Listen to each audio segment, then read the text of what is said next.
He's sick. You're selfish, Mom screamed, giving him my scholarship money. 10 years later, they found me through Forbes. You're our last hope. I looked at my medical empire and decided to make them wait in the lobby like every other visitor. No special treatment, no rushed meetings. They could sit with their choices while I finished saving lives that actually wanted to be saved. Dr. Morrow, your 3 p.m. is here, my assistant announced through the intercom. Thank you, Patricia. Have them fill out the standard forms. I'll be there when I'm done here. I turned back to my patient, a 7-year-old fighting leukemia with more courage than my brother had ever shown. Her parents looked at me with the mix of hope and terror I'd seen thousands of times, but they'd never once chosen their disease over their daughter. They'd sold everything, moved across the country, fought insurance companies, all for her chance at life. The new treatment protocol is showing remarkable results, I told them. We'll start tomorrow. The mother burst into tears. The father grabbed my hand. Thank you, Dr. Morrow. Thank you for not giving up on her. I never gave up on patients who fought back. It was the ones who chose their disease over life that I'd learned to let go. Like my brother Danny. 10 years ago, I'd been 18, valedictorian, full scholarship to Johns Hopkins pre-med, everything planned, everything earned through late nights and perfect grades, the first Morrow to ever escape our small Kentucky town. Then Danny had come home high again, crashed his car into a family's minivan. Thank God no one died, but the lawsuits were immediate and justified. My parents' panic was palpable. We need that scholarship money, Dad had said at the kitchen table, not meeting my eyes. What? No, that's for college, for medical school. I earned that. Your brother needs rehab, good rehab, not the state-funded kind. He's been to rehab 3 times. He left AMA every time. This time is different, Mom insisted. He promises. He wants to get clean. He promised last time, and the time before, and when he stole Grandma's cancer medication, and when he's sick. You're selfish, Mom had screamed, slamming her hand on the table. How can you sit there talking about college when your brother is dying? He's not dying. He's choosing. Every day, he chooses drugs over us. Addiction is a disease. So is cancer. But cancer patients don't steal from their families to buy more tumors. The slap had been swift and shocking. Mom had never hit me before. We're taking the money, Dad said quietly. It's decided. You can take out loans like everyone else. You mean like Danny was supposed to? Before he dropped out and spent his loan money on pills? Enough. Dad's voice was final. Family comes first. Always. But I wasn't family. I was a resource. A well to drain when Danny's choices created another crisis. They'd taken all $45,000. My scholarship. My savings from working at the grocery store. Even the bonds Grandma had left specifically for my education. Danny had gone to a luxury rehab that looked more like a spa. He'd left after 9 days. I'd gone to Johns Hopkins anyway, drowning in loans, working every job I could find, pre-med on no sleep and ramen noodles, studying in supply closets during hospital janitor shifts, tutoring rich kids who complained about their easy lives while I calculated if I could afford both food and textbooks this week. My parents never called, never asked how I was surviving. When I'd reached out once, desperate and hungry, Mom had said, "We're broke from Danny's legal fees. Maybe if you'd helped your brother instead of abandoning him." I'd hung up and never called again. Danny cycled through arrests, rehabs, and relapses. Each time, my parents drained their retirement, borrowed against the house, begged relatives. Each time, they blamed everyone but Danny. The doctors didn't understand him. The rehabs were too harsh. Society had failed their precious boy. Meanwhile, I graduated summa cum laude, got into Harvard Medical School, specialized in addiction medicine. Ironic as that was, if I couldn't save my brother, maybe I could save someone else's. But I'd learned something crucial. You can't save someone who doesn't want to be saved. And enabling isn't love, it's slow-motion murder.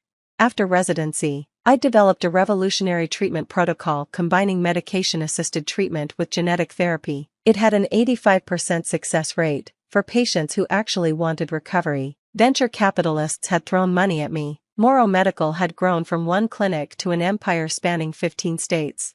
We'd saved thousands. Real saves, not the temporary fixes Danny preferred. People who chose life over their addiction, who did the hard work, who valued the second chance. Which brought me to now, standing outside conference room A, looking through the glass at parents I hadn't seen in a decade. They looked old, shrunken. Mom's designer clothes were knockoffs. Dad's suit was threadbare. Danny wasn't with them, probably too high to make the trip. Or maybe they'd finally learned that bringing him to beg was counterproductive. I entered without knocking. They both stood, hope and shame warring on their faces. Vivian, Mom breathed. You look successful. Dr. Morrow, I corrected. You have 15 minutes. What do you want? That's no way to greet your parents. You're right. Parents would have called once in 10 years. Parents would have asked if their daughter was eating while working 3 jobs. Parents would have chosen their child's future over their other child's 15th second chance. So what do you want, Mr. and Mrs. Morrow? Dad flinched. We saw the article. Forbes, your company. We're proud of you. No, you're desperate. There's a difference. Danny's dying. Mom blurted out. Really dying this time. His liver is failing. His kidneys. The doctors say 6 months without treatment. And treatment costs money you don't have because you spent it all on previous treatments he walked away from. You have no idea what we've been through. Whose scholarship money started this cycle? Whose future did you sacrifice for his choices? Silence. What do you want? I repeated. The best facility, the best doctors. You own them, the article said so. Please, Vivian, he's your brother. No, he's your son. I'm just the daughter you discarded when she couldn't be liquidated for his benefit anymore. That's not fair. Fair? I laughed, sharp and bitter. Fair would have been letting me use my scholarship for education instead of Danny's 9th luxury rehab. Fair would have been one phone call asking if I was okay. Fair would have been choosing the child who was fighting to succeed over the one who was fighting to die. We love both our children. You love Danny. You utilized me. There's a difference. Dad's shoulders slumped. What will it take? For what? For me to pay for another rehab he'll leave? To watch you enable him to death with my resources instead of yours? To save his life? I save lives every day. People who want to be saved, who do the work, who value the gift. I pulled out my phone, showing them statistics. My clinics have an 85% success rate. Know why? Because we screen for readiness, for commitment, for the choice to live over use. Scream Danny. Mom begged. Please, just evaluate him. I considered this, not for them, but for the data. Danny would be a perfect example of what we didn't treat, the unwilling, the enabled, the ones who viewed rehab as a timeout, not a transformation. Fine, bring him to the Milwaukee clinic tomorrow at 9 a.m. He'll go through standard assessment. If, and only if, he meets our criteria, we'll discuss treatment. But, those are my terms, non-negotiable. And understand this, we don't do luxury rehab, we do medical treatment. It's hard, painful, and requires absolute commitment. One violation, one missed session, one excuse, and he's out. You'd throw out your own brother? You threw out your own daughter. At least I'd be doing it to save his life, not enable his death. They agreed. Of course, what choice did they have? Danny showed up the next morning, skeletal and shaking, but also angry, entitled, put upon by the very idea of assessment. This is bullshit, he slurred to the intake counselor. My sister owns this place. I shouldn't have to jump through hoops. He failed every metric. Motivation, 0. Accountability, none. When asked why he wanted treatment, he'd said, because my parents won't get off my back. When asked about previous rehabs, he'd blamed everyone but himself. The counselors were mean. The rules were stupid. The other patients were worse than him. I'm sorry, I told my parents in my office after. He doesn't meet our criteria, but you're his sister, which is why I know he's not ready. You've cushioned every consequence, paid for every mistake, blamed everyone but him. He doesn't want recovery. He wants you to stop bothering him about it. So you'll just let him die? No, you'll let him die, by continuing to enable, by refusing to let him hit bottom, by teaching him that there's always another rescue coming. I handed them a list. These are free programs. They're not comfortable, they're not easy, but they work for people who want to work. He won't go to those places. They're for addicts. He is an addict, and until he accepts that, no program will work. Mom started sobbing. Dad looked defeated, but for the first time in 20 years, they looked at each other instead of blaming the world. We did this, Dad said quietly. We chose him over everything. Over you, over ourselves, over his own recovery. Yes, can you forgive us? I thought about the hungry nights, the loneliness, the rage that had fueled my success. Maybe someday, but forgiveness doesn't mean forgetting, and it doesn't mean funding your continued enabling. They left without Danny getting treatment, but something had shifted. A month later, they called. They'd kicked him out, stopped paying for lawyers, stopped cushioning his falls. He hates us, Mom said, says we're heartless. You're saving his life, even if he can't see it. 3 months after that, Danny called me directly, from jail, not for bail money, but to ask about our jail treatment program. Why now? I asked.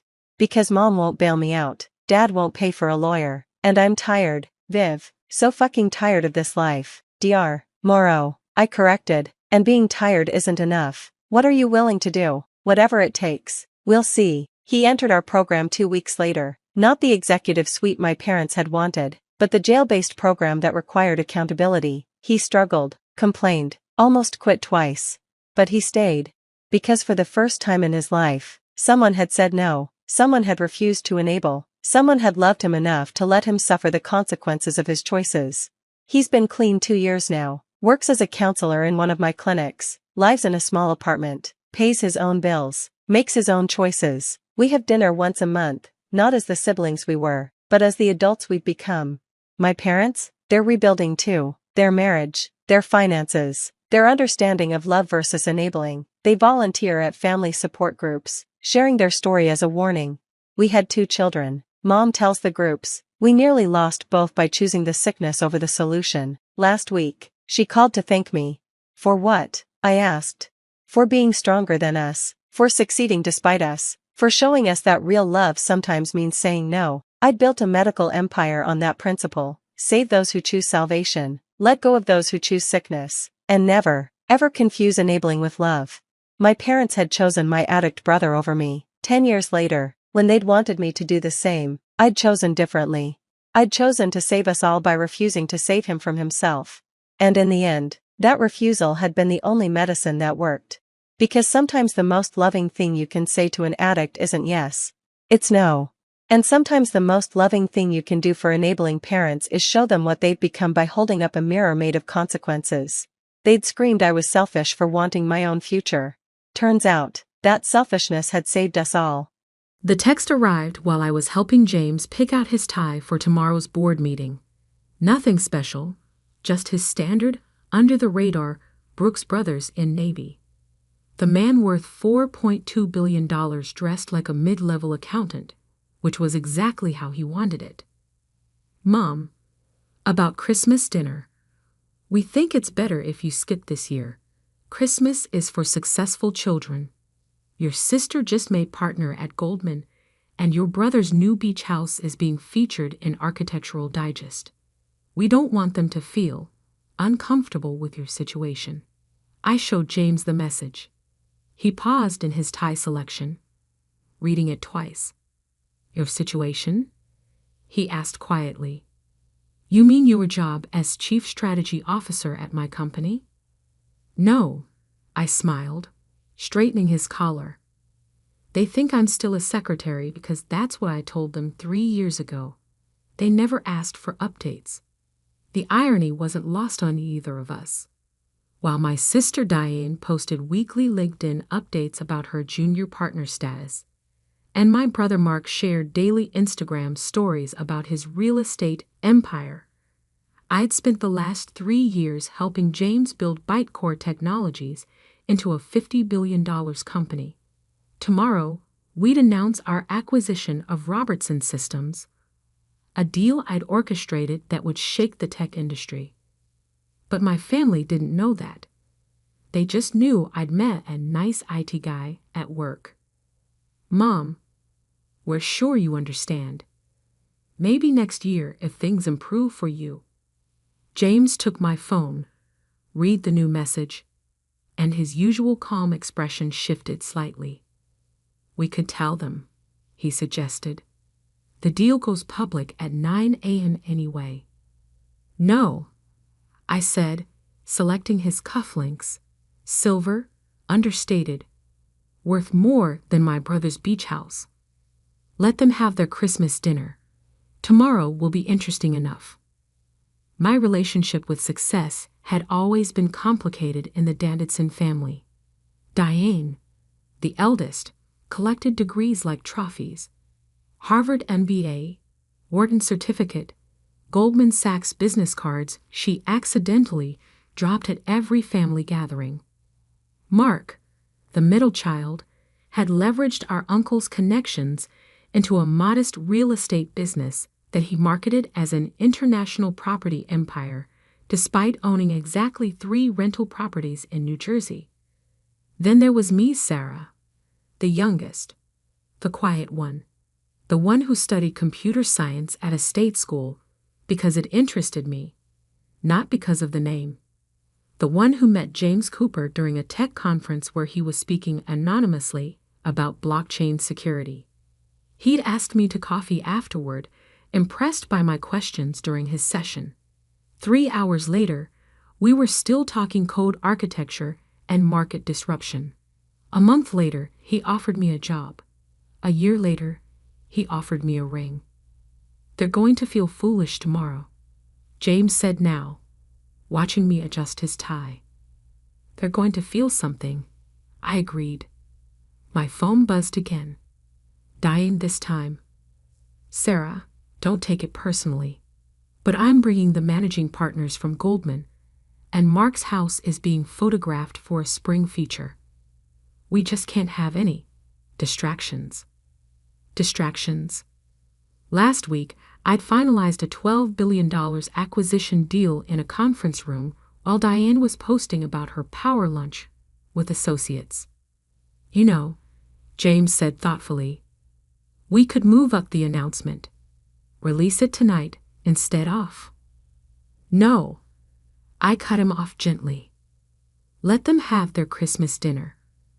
Let them bask in their beach house photos and junior partner business cards. Tomorrow is soon enough. He studied my face. You're too kind to them. I'm not kind. I corrected. I'm patient. My phone lit up with a family group chat. Pictures from the pre-dinner preparations. Mom's table set with her best china.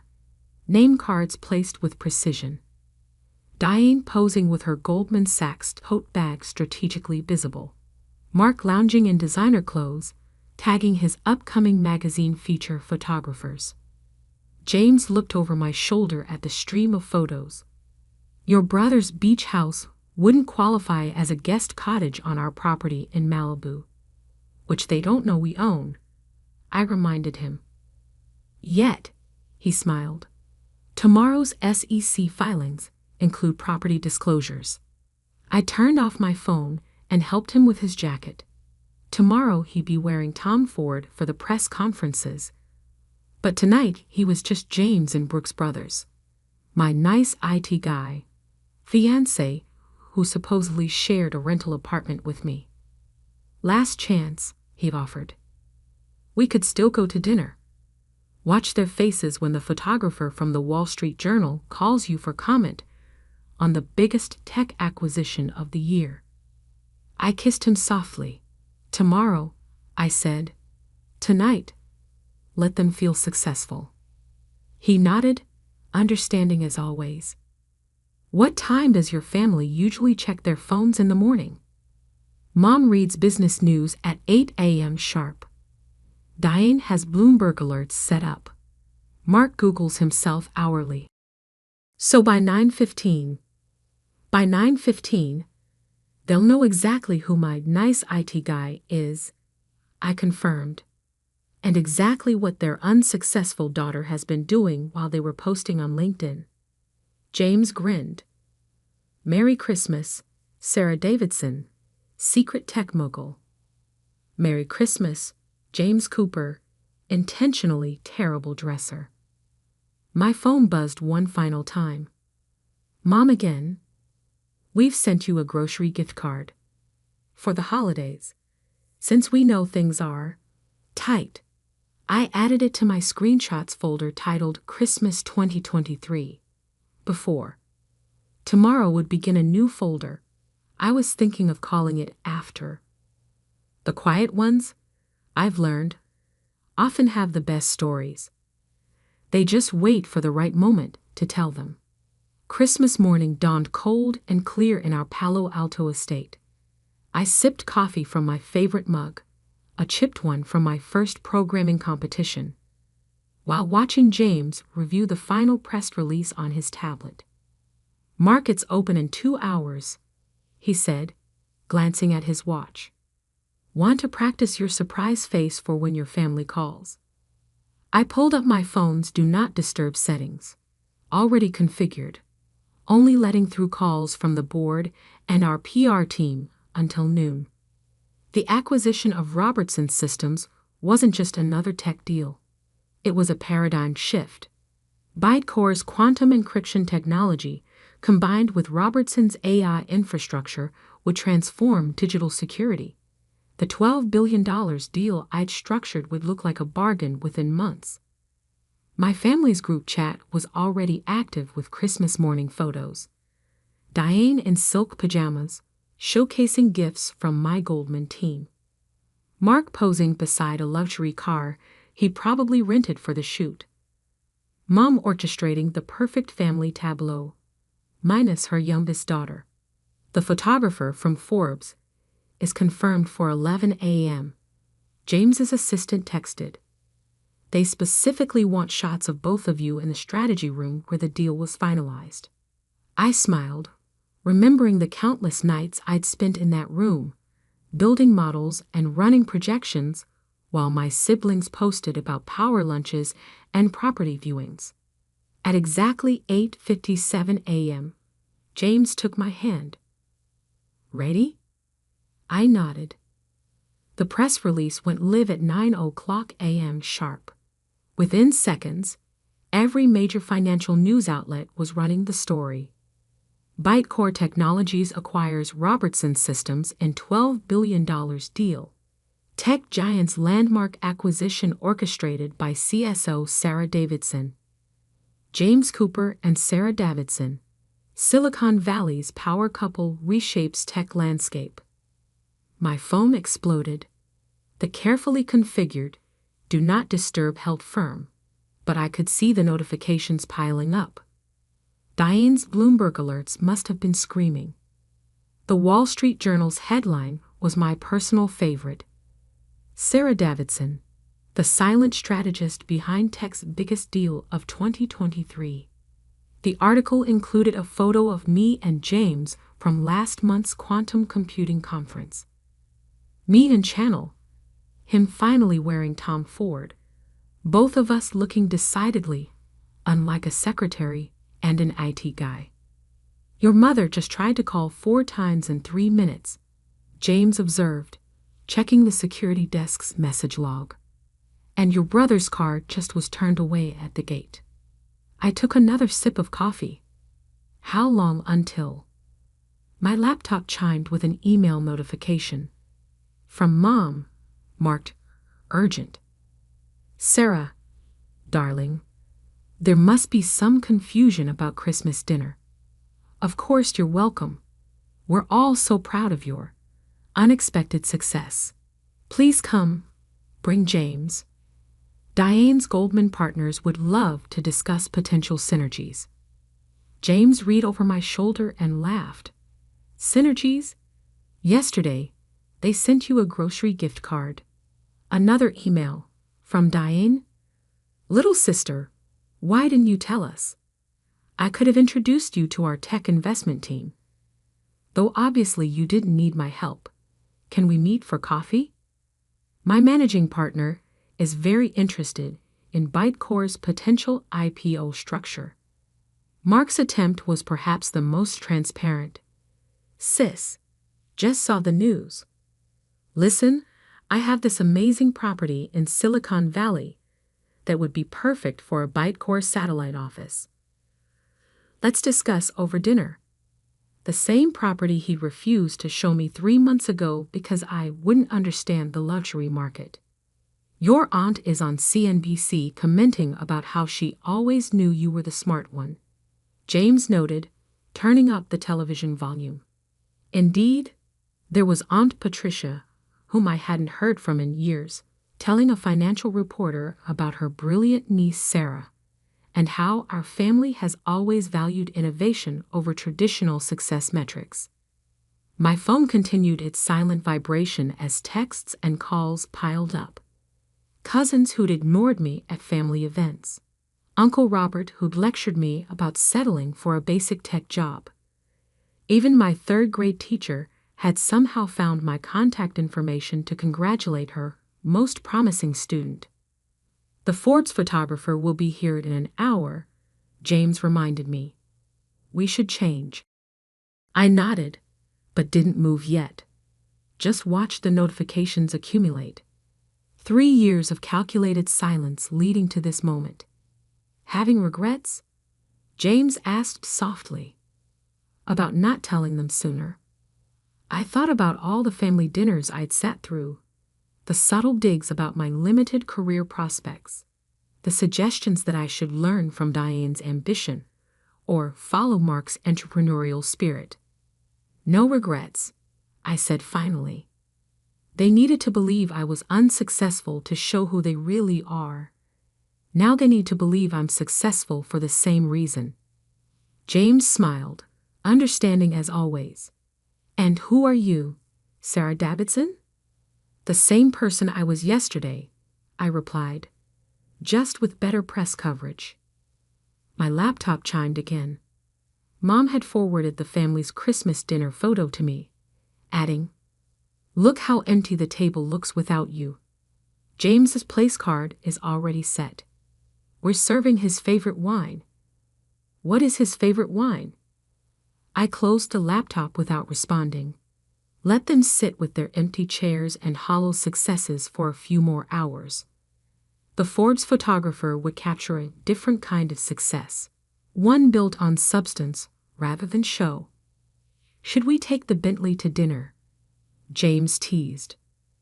Really make an entrance? No, I smiled. Let's take your old Volvo. Some things should stay understated. After all, true power doesn't need to announce itself. It just needs to be revealed at the right moment. The Forbes photo shoot wrapped at 11:45 a.m. I wore a subtle Brunello Cucinelli suit that cost more than Mark's monthly mortgage, while James finally abandoned his Brooks Brothers for proper billionaire attire.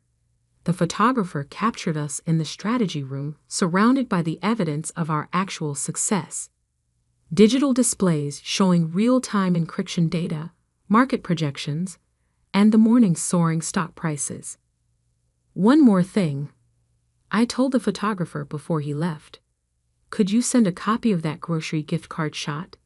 He grinned, understanding immediately. The final photo in the spread would show the $100 grocery card my mother had sent, casually placed beside the acquisition agreement's $12 billion figure.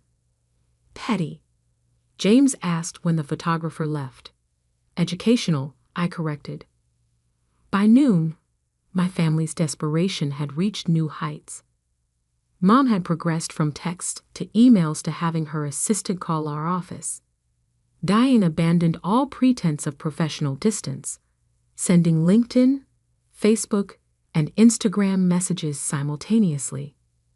Mark took the direct approach, showing up at Bytecore's headquarters only to be politely informed that Ms. Davidson's schedule is fully booked through January. Your mother's on her 4th attempt to reach our private line, James's head of security reported. Should we continue the standard response? Ms. Davidson is in meetings regarding the Robertson integration. Message noted. Nothing else. The family group chat had transformed into a festival of backpedaling. Mom, found these lovely photos from Sarah's coding competitions. Our family has always valued technical innovation. Photo obviously pulled from my old high school website. Diane, remember when baby sis built her first computer? Such a prodigy. I had actually built that computer in secret after they mocked my interest in technology. Mark, my successful sisters, Wall Street and Silicon Valley, tagged with hashtag family legacy, hashtag tech titans, hashtag proud brother. At 2 p.m., the Wall Street Journal released their in-depth coverage of the acquisition. The article didn't just detail the deal, it traced my entire career trajectory, including quotes from MIT professors about my quantum computing research and testimonials from tech leaders about my strategic innovations. Your sister Diane just canceled her dinner with the Goldman partners, James noted, reading updates from our PR team. Apparently, they were more interested in meeting you. I was reviewing the final integration timeline when my father's name finally appeared on my phone. Unlike the others, he sent a single text. I should have listened when you tried to explain your work last Christmas. My pride cost me a year of knowing my daughter's achievements. I'm sorry. It was the only message that gave me pause. At 4 p.m., we left the office for the drive to my family's house. James had agreed to take the Volvo, but he'd also arranged for our head of security to follow discreetly. The Robertson deal had made us more visible than ever, and visibility required precaution. Last chance to skip dinner, James offered as we turned onto my parents' street. We could be in Maui by midnight. I squeezed his hand. They need to see us exactly as we are. No hiding anymore. The house looked exactly as it had every Christmas. Lights perfectly arranged. Wreaths precisely hung. Everything curated for maximum impression. But tonight, the performative perfection felt hollow. Before we could reach the door, it flew open. Mom appeared, dressed in what was clearly a new outfit, price tags possibly still attached. "Sarah, darling." Her voice carried across the neighborhood. And James, our distinguished guests. Behind her, I could see the dining room had been completely rearranged. My old place setting, usually tucked in the corner, was now at the head of the table. Diane and Mark hovered awkwardly by the fireplace, their usual confident poses replaced by uncertain fidgeting. "Mrs. Davidson," James said smoothly, producing a bottle of wine worth more than her car, "thank you for the invitation." Though I believe it was retracted until about 9:05 this morning. Mom's smile flickered slightly. A ridiculous misunderstanding. We've always sent grocery gift cards to unsuccessful children. I finished quietly. The room temperature seemed to drop 10 degrees. Diane suddenly became very interested in her phone. Mark studied his imported Italian shoes. "Perhaps," I continued, "we should address the various texts, posts, and comments from the past few years before we discuss today's sudden change of heart." Mom's perfect hostess mask cracked slightly. "Darling, surely we can focus on the wonderful present rather than—" "The present," James interrupted, his billionaire authority showing through, "is simply the future's way of dealing with the past. Shall we discuss both over dinner?" I pulled out my phone, opened the folder I'd labeled receipts, not financial ones, but screenshots of every dismissive comment, every social media dig, every family chat message questioning my choices. "Yes," I agreed, meeting my mother's increasingly nervous gaze. "Let's discuss everything. After all, isn't that what successful families do?" The professional family photographer Mom had obviously hired for the evening hovered uncertainly by the stairs. In his confusion about the tension, he accidentally captured the perfect shot. The moment when power shifted, when success met truth, when Christmas dinner became a board meeting none of them had prepared for. I sat at the head of the table, James beside me, and smiled. "Shall we begin?" Dinner was a masterclass in uncomfortable revelations. Mom had clearly Googled tech terminology, peppering her conversation with awkward references to blockchain initiatives and quantum trajectories. Diane kept dropping Goldman Sachs into every sentence until James casually mentioned that Bytecore had declined their investment proposal last quarter. We found their valuation metrics limited, he noted, sipping the wine we brought. Much like their understanding of emerging tech markets. Diane choked slightly on her turkey. Mark's attempt to pitch his Silicon Valley property empire ended when I pulled up satellite images of his 3 New Jersey rentals on my phone. Interesting definition of empire, I observed. Though I suppose every empire falls eventually. Sarah, Mom interjected, perhaps we could focus on your wonderful news instead of past misunderstandings? I set down my fork. You mean the news that was too unsuccessful to merit a Christmas invitation this morning? The photographer Mom had hired shifted uncomfortably in the corner. James gave him a subtle nod, encouraging him to keep shooting. Every awkward moment deserved documentation. The timing of the Robertson acquisition, Dad began, attempting diplomacy, took us all by surprise. Did it? I opened my phone's gallery, like when I tried to explain quantum encryption at last year's Christmas dinner, and Mark said I should leave tech to the professionals and focus on finding a better job. The photos appeared on the dining room's built-in display screen, a feature James's team had quietly installed an hour before dinner. Each image showed a different moment of familial dismissal. Diane mocking my basic tech job at her Goldman Sachs celebration. Mark explaining real estate to me at Thanksgiving. Mom's carefully cropped family photos that minimized my presence. Or perhaps, I continued, advancing through the slideshow, we should discuss the family investment fund that excluded me because, quote, Sarah's career limitations might compromise our portfolio diversity.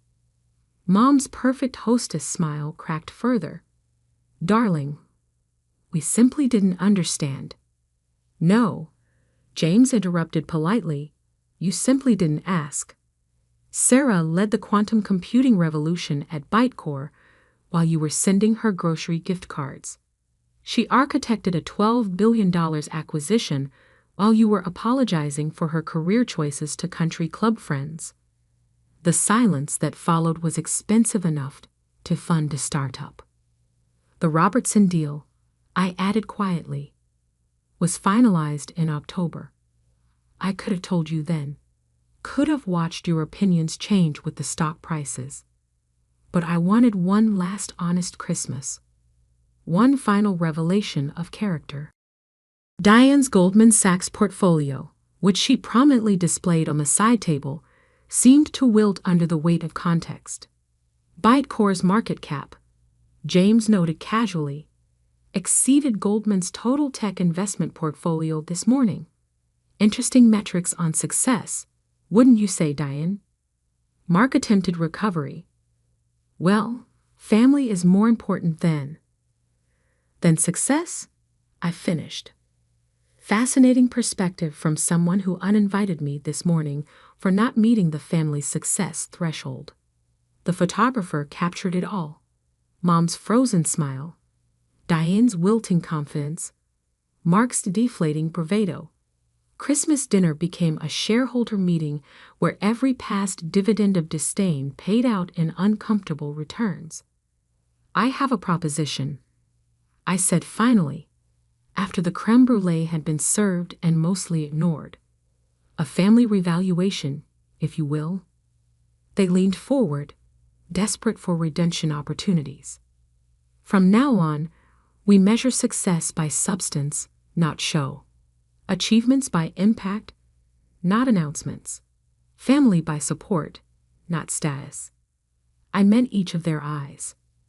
Those are my terms for continued investment in these relationships. Of course, Mom agreed quickly. Family is everything. No, I corrected gently. Family is what we build through actions, not what we claim through blood. I've built something real while you were building appearances. The question is, what will you build now? James checked his watch. The Asian markets open soon. We should head back. We stood to leave, the photographer capturing one final shot. Me in my understated designer suit, James in his billionaire's casual wear, standing against the backdrop of my family's carefully curated success theater. Sarah, Dad called as we reached the door. Your message this morning, about listening. I'm ready to hear about your work now. Really hear it. It was the only moment that it felt genuine. I handed him my card. Not the Bytecore executive one, but my personal email. Start with understanding, I suggested. Success usually follows. In the car, James took my hand. Proud of you. For the Robertson deal. For giving them a path to earn trust rather than buy it. My phone buzzed with notifications from the Asian markets. Bytecore's stock was soaring. The Robertson integration was exceeding projections. Real success, measured in innovation rather than Instagram posts. Next Christmas, James mused, should we invite them to the Malibu house? I thought about Mom's desperate scramble to rearrange dinner, Diane's deflated Goldman Sachs references, Mark's crumbling real estate empire claims. Next Christmas, I decided, we'll let them earn their invitations. Success should be achieved, not assumed. He smiled, understanding as always. As we drove away from my family's carefully curated world, the real one expanded before us, measured not in social media metrics or country club status, but in the quiet power of proven worth. Sometimes the greatest success lies not in what you achieve, but in who you remain while achieving it. I stayed true to myself while they chased appearances. In the end, that made all the difference. The mahogany walls of the Kingston family library had witnessed generations of power transfers, but none quite like this. My brothers, Thomas and Edward, lounged in leather chairs worth more than my supposed monthly salary, sharing knowing smirks as the family lawyer droned on about Grandpa Richard's estate. As per the late Mr. Kingston's apparent wishes, Mr. Harrison adjusted his wire-rimmed glasses. The primary trust will be divided. 45% to Thomas, 45% to Edward, and 10% to Alexandra. Apparent wishes? I kept my voice soft, letting them underestimate me one last time. Thomas laughed, running his hand through his expertly styled hair. Come on, Alex. Did you really expect an equal share? You're the one who abandoned the family business to find yourself. Living in that tiny apartment, Edward added. Working as what? A clerk? If they only knew that tiny apartment was the penthouse of a building I owned, or that my clerk position was a cover for my role as CEO of one of the largest private equity firms on the West Coast. Actually, I opened my leather portfolio, not designer. They'd expect that. I have some questions about the trust's recent activities. Mr. Harrison's carefully neutral expression flickered. The trust operations are quite complex, Miss Kingston. Perhaps we should focus on the distribution, like the $27 million transferred to Cayman Islands accounts last month. I kept my tone conversational.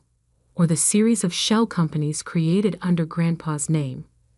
3 months after he died, the temperature in the room seemed to drop 10 degrees.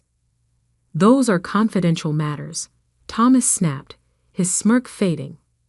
Nothing about this trust is confidential to its real controller. I pulled out the first document. Grandpa's original will, dated 1 week before his death. That's impossible. Mr. Harrison stood abruptly. The will was signed 3 days after he died. I raised an eyebrow. Interesting timing, considering I have security footage of you and my brothers entering his study that night, carrying some very interesting documents. Edward's face went pale. You're bluffing. Like you bluffed about Grandpa's mental state in his final months. I extracted another file. His medical records show he was perfectly competent when he made me executor of the Kingston Trust. 3 years ago. Thomas lunged for the papers, but I held up my phone. The documents are already with the SEC, along with evidence of every fraudulent transaction you've both been hiding. You can't. Thomas started. Can't what? Protect my inheritance? Fulfill Grandpa's real wishes? I stood, walking to the portrait of Richard Kingston that dominated the library wall. He knew what you were planning. Why do you think he changed the trust structure? What are you talking about? Edward's voice cracked. I pressed my thumb to the portrait's frame, a hidden biometric scanner Grandpa had installed. The painting swung forward, revealing a wall safe. Grandpa gave me this access code on my 25th birthday. I entered the combination. Said I was the only one who saw wealth as responsibility, not entitlement. Mr. Harrison moved toward the door, but I clicked a button on my phone. The security team won't let you leave, Mr. Harrison. Not until we discuss your role in falsifying legal documents. The safe opened with a soft click. Inside lay the truth they tried to bury. The real trust documents, videos of Grandpa explaining his decisions, and evidence of every scheme my brothers had run thinking no one was watching. Your share? I echoed Thomas's earlier mockery. Let's talk about shares.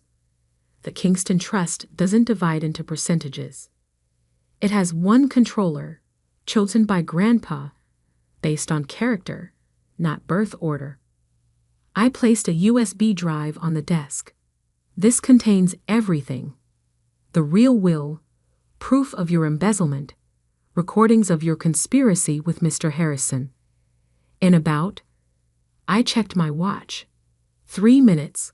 Copies will reach the FBI, SEC, and family board members. You destroy your own brothers? Edward whispered. No, I picked up Grandpa's favorite fountain pen from the desk. You did that yourselves. I'm just executing Grandpa's last wishes to protect the Kingston legacy from those who would abuse it. My phone buzzed, an alert that the files had been delivered. Right on schedule. Now, I sat in Grandpa's old chair, feeling its familiar leather embrace. Let's discuss your futures. They're about to change dramatically. Through the library's surveillance cameras, I watched my brothers' faces as reality finally hit them. Their perfect world of privilege and power was about to shatter, and their little sister, the one they'd mocked and dismissed, held all the pieces. Grandpa always said true wealth shows character. I opened my laptop, displaying their complete financial records. Time to show me yours. Outside the library windows, rain began to fall, washing away the last traces of their illusion of control. The real power had always been quietly waiting, watching, and preparing for this moment. And we were just getting started.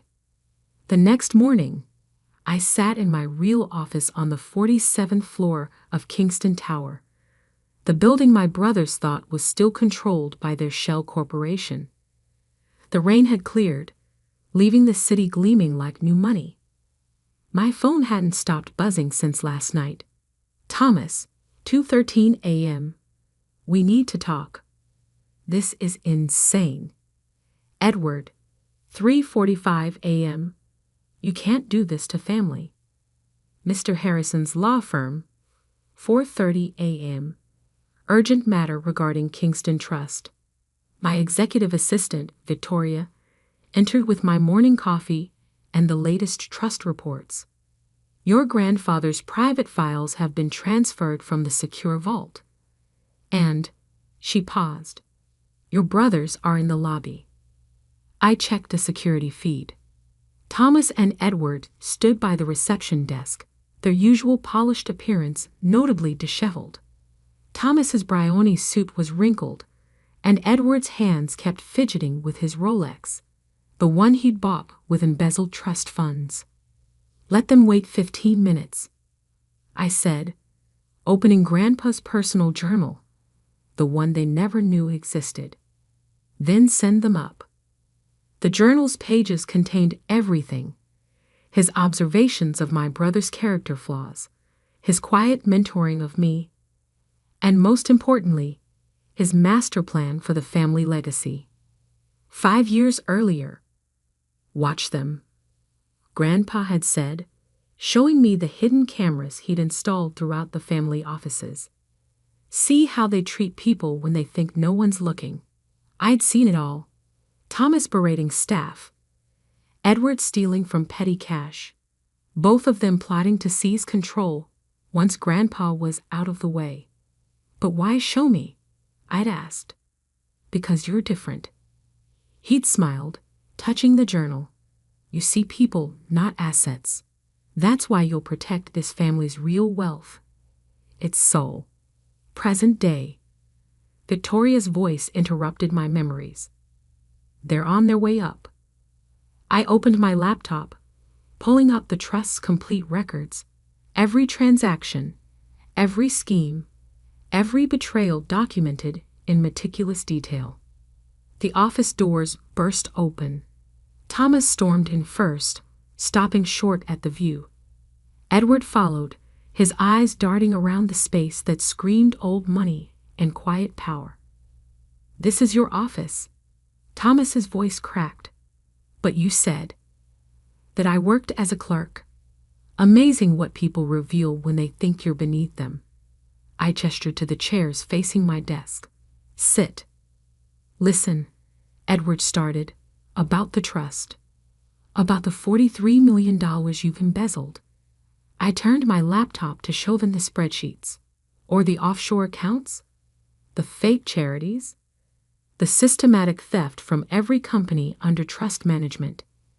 Thomas straightened his tie. We can explain. Like you explained to Grandpa. I played a video on the wall screen. Security footage of them arguing with our grandfather 3 days before his death.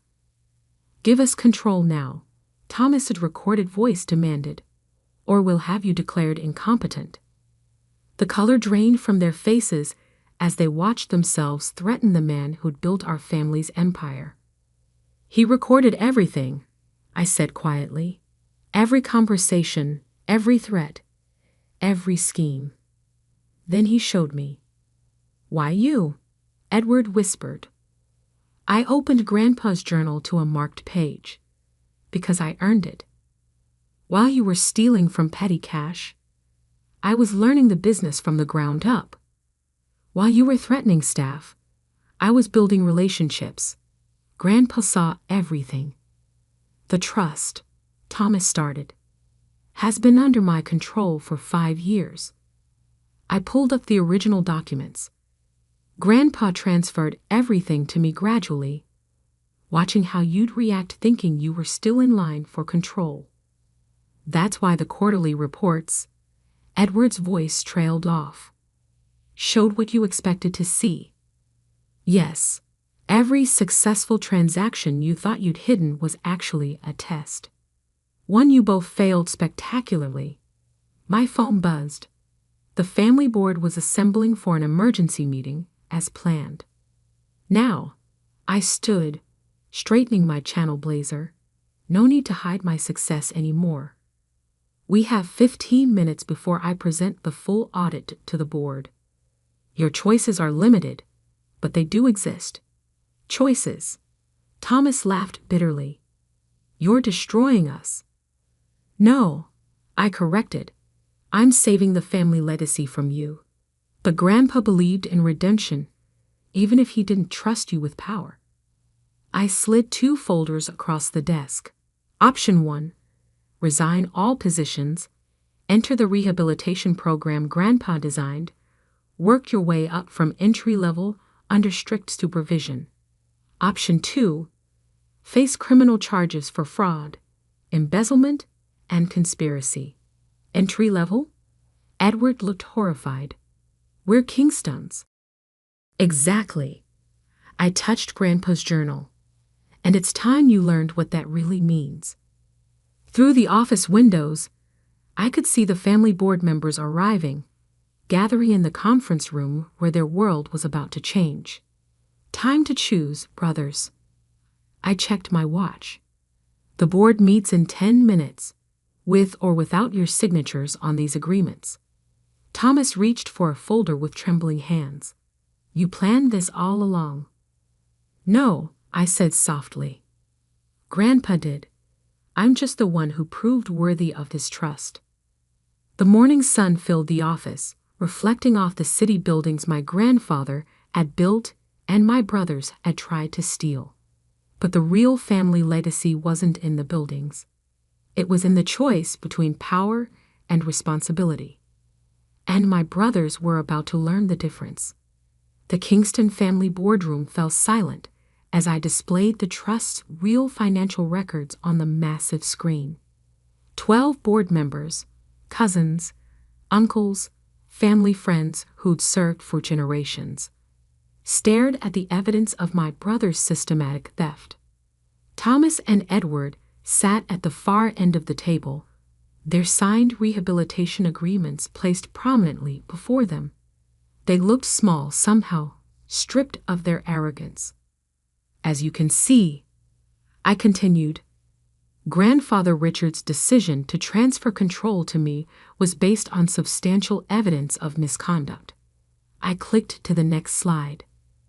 These are the original trust documents, signed and witnessed 5 years ago. Uncle Philip, our father's older brother, leaned forward. All this time, you've been running everything? The legitimate operations?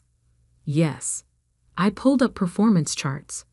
Under my management, the trust's legitimate assets have grown by 47%. The charitable foundation has doubled its impact. The family's core businesses are more profitable than ever. And my sons. Dad's voice cracked slightly. He'd arrived just minutes before, summoned by the board's emergency notice. I met his eyes. We're stealing millions, threatening staff, and plotting to seize control through forged documents. I softened my tone. I'm sorry, Dad, but Grandpa saw it coming. The screen changed to show a video recording. Grandfather Richard's familiar face filled the frame, recorded in his study 3 months before his death. If you're watching this, he began, Alexandra has finally revealed the truth about our family's legacy. The trust, the businesses, the foundation. Everything I'd built was never meant for those who valued power over purpose. Thomas shifted uncomfortably as our grandfather continued. I watched my grandsons become exactly what I feared, entitled, corrupt, dangerous to everything we built. But Alexandra, he smiled. She showed me what real leadership looks like. Quiet strength, genuine compassion, strategic brilliance hidden behind humility. The board members glanced between me and the screen, seeing the parallels Grandpa had spotted years ago. The rehabilitation program exists for a reason. Grandpa's recording continued. Because family is about second chances, but only for those willing to earn them. I paused the video. Thomas and Edward have chosen to enter the program. They'll start in entry-level positions, learn every aspect of our businesses properly this time, under strict supervision. And if we refuse, Thomas burst out, then flinched as every head turned to him. Then the SEC gets everything. I clicked to display their criminal exposure. Fraud charges, asset seizure, public trials. You'd send your own brothers to prison, Dad asked quietly. They sent themselves there, I corrected. I'm offering a way back, like Grandpa wanted. Edward spoke for the first time, his voice hollow. The shell companies, the offshore accounts, will be dissolved, I finished. All stolen funds repaid. The trust will absorb the losses, but our family's reputation stays intact, provided you both comply completely. Uncle Philip cleared his throat. And the future leadership structure? I stood, walking to the window overlooking the city our family had helped build.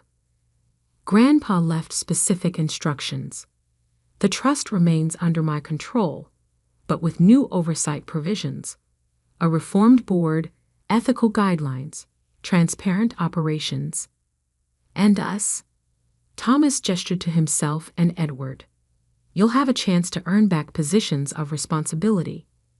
Real ones, based on merit, not manipulation. I turned back to the board. But first, you need to understand what being a Kingston really means. I played the final part of Grandpa's video. To those watching this, his image said, "Remember, true wealth isn't in what you own, but in how you use it." Alexandra understood that. Now she'll teach it to others, even those who tried to destroy her. The screen went dark. Dad stood slowly. "I need to know, how long have you known about their crimes?" "Since the beginning," I admitted. "Grandpa showed me everything, taught me to watch and wait, to be ready when they finally went too far." "And now?" Edward asked. I pressed a button on my phone. Security entered with boxes, my brother's personal items from their offices. "Now you go to your new positions. Edward, you'll start in mailroom operations. Thomas, customer service. 6 months minimum at each level of the company. Weekly reviews, financial monitoring, counseling sessions." "Like children," Thomas muttered.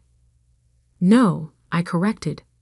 "Like employees who need to learn integrity, starting with honest work." The board members began gathering their things, the decision clearly made. The Kingston family had a new leader and a new direction. "Alexandra," Dad touched my arm as others filed out. "I should have seen." "You saw what they wanted you to see," I said gently. "We all have blind spots when it comes to family." Through the boardroom windows, I watched my brothers being escorted to their new positions. No corner offices, no executive privileges, just desks among regular employees, where they'd learn the business from the ground up. "Grandpa would be proud," Dad said quietly. I touched the journal in my pocket. My grandfather's real legacy. Not the money or the buildings, but the wisdom to know what real power looked like. And the patience to wait until others learned it too.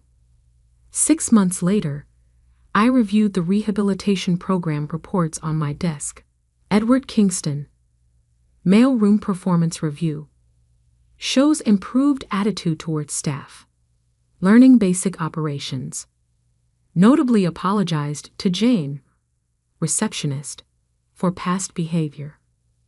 Requesting additional training in logistics. Thomas Kingston. Customer service evaluation. Initially resistant, but making progress. Successfully handled difficult client complaints. Beginning to understand value of frontline work. Stopped demanding preferential treatment. Victoria entered with my morning coffee and a stack of files. The trust's quarterly numbers are in. We're up 12% since the restructuring. I nodded, opening my grandfather's journal to his last entry. Power reveals character, but so does powerlessness. Watch how they handle both. My phone buzzed with a text from Edward. Meeting today. Found some inefficiencies in the mailroom system. Want to propose improvements. Progress. Small steps, but progress nonetheless. The security feed showed Thomas at his customer service desk, patiently handling a complaint. No sign of his former arrogance. 6 months of actual work had begun to reshape him. "Your father's here," Victoria announced. With the foundation proposals. Dad entered, looking more relaxed than I'd seen him in years. "The new youth financial literacy program is ready for review." He placed a folder on my desk. Edward helped organize the mailroom's contribution to the delivery system. Voluntarily. His idea, actually. Dad sat down. "They're changing, Alex. Both of them. You and Grandpa." "You were right." I pulled up the rehabilitation program's next phase on my laptop. They've earned level 2 access. Still restricted, still supervised. But progress. Dad finished. The office doors opened again. Thomas and Edward entered, both in standard business attire, no more custom suits. They looked different, humbler. The quarterly reports. Thomas placed a file on my desk. I've highlighted some customer service insights that might help improve trust operations. Edward added his own report. And the mailroom efficiency proposal. It could save the foundation thousands in delivery costs. I studied them both. 6 months ago, they would have considered this work beneath them. Now they spoke about it with genuine interest. Sit, I gestured to the chairs. Let's discuss your progress. They sat, not lounging like entitled princes, but sitting straight, attentive, ready to learn. Grandpa left instructions for this moment too, I said, opening his journal, about second chances and real inheritance. We understand now, Edward said quietly, what he meant about earning it. Thomas nodded. The customers I talk to, the people we actually serve, I never saw them before. Not really. I turned my laptop to show them their new assignments. Phase 2 begins next week. Edward, you'll move to operations management, junior level. Thomas, client relations. Still supervised, still restricted. Thank you, Thomas started. Don't thank me yet, I cut in. The real test is just beginning. Grandpa believed power should be earned through service. Now you'll have a small taste of it back. Let's see what you've learned. Dad watched from the window as his sons absorbed the news. His eyes met mine, filled with understanding. This was what Grandpa had wanted, not just punishment, but transformation. The foundation board meets next week, I continued. You'll both present your efficiency proposals. Show them what you've learned about real value. They left with their new assignments, walking differently than they had 6 months ago. No swagger, no entitlement, just purpose. Victoria brought in the latest security reports. We still monitored them closely, but the last 6 months showed no attempts to circumvent restrictions, no secret meetings, no hidden agendas. Your grandfather's rehabilitation program, Dad said thoughtfully. It's not just about the money, is it? No, I touched the journal. It's about understanding what wealth is for, what the Kingston name should mean. My phone buzzed with messages from both brothers. Thomas, thank you, not just for the chance, but for stopping us before we destroyed everything. Edward, the foundation work, it matters. I get that now. I smiled, remembering Grandpa's words. Real power isn't in controlling others. It's in helping them find their best selves. Outside my office window, the city sparkled in the morning sun. The Kingston Empire stood stronger than ever, not just in assets, but in purpose. My brothers were learning. The family legacy was secure. And Grandpa's real inheritance, the wisdom to lead with both strength and compassion, had found its home. Ready for the foundation meeting? Dad asked. I picked up Grandpa's journal and my files. Ready to watch them earn their second chance. Because sometimes the greatest power isn't in destroying those who wronged you. It's in showing them a better way to be. That was Grandpa's final lesson. And now, it was my legacy to share. The mahogany conference table at Anderson, Phillips and West reflected the strained faces of my extended family. I adjusted my simple black blazer from Zara, no designer labels today, and watched Uncle Robert pace at the head of the table, his Rolex catching the afternoon light. First, he announced, gripping the back of his chair, I want to thank everyone for coming to discuss Grandmother Eleanor's estate. His gaze swept past me, like I was invisible. At 26, I was the youngest person in the room by a decade. My cousins, Michael, Diana, and Patrick, sat across from me, all wearing expressions of practiced concern, the kind that masked calculation. I noticed Diana's new Cartier bracelet, probably bought on credit like everything else she owned. As you know, Uncle Robert continued, Mom left a complicated financial situation. He emphasized the word in a way that made several family members shift uncomfortably. The main question is who will manage her investment portfolio and charitable foundation. I knew what was coming, had known since grandmother's funeral 3 weeks ago, when I'd overheard Uncle Robert and Michael discussing their plans in the garden. Obviously, Michael spoke up right on cue. We need someone with experience, financial acumen. He smiled at his father, Uncle Robert. Maybe someone who already manages significant assets. Like the assets you've been mismanaging for the past 5 years. I thought, keeping my face neutral as I typed something on my phone. Actually, I was activating a recording app. Grandmother had taught me well. Always keep records. Alexandra, Uncle Robert finally acknowledged my existence. I know Mom spent time teaching you about investments in her final years. It was sweet. His condescension made Diana smirk.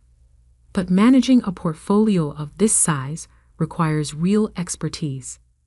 I looked up from my phone. How large do you think Grandmother's portfolio is, Uncle Robert? He waved dismissively. About 12 million. Last I checked. Far too complex for someone your age. Actually, I said quietly, it was 47 million as of this morning. The room went still. I should know. I've been managing it for the past 3 years. Patrick laughed, but it sounded forced. That's impossible. Aunt Eleanor would never. She's just a kid who can't manage money.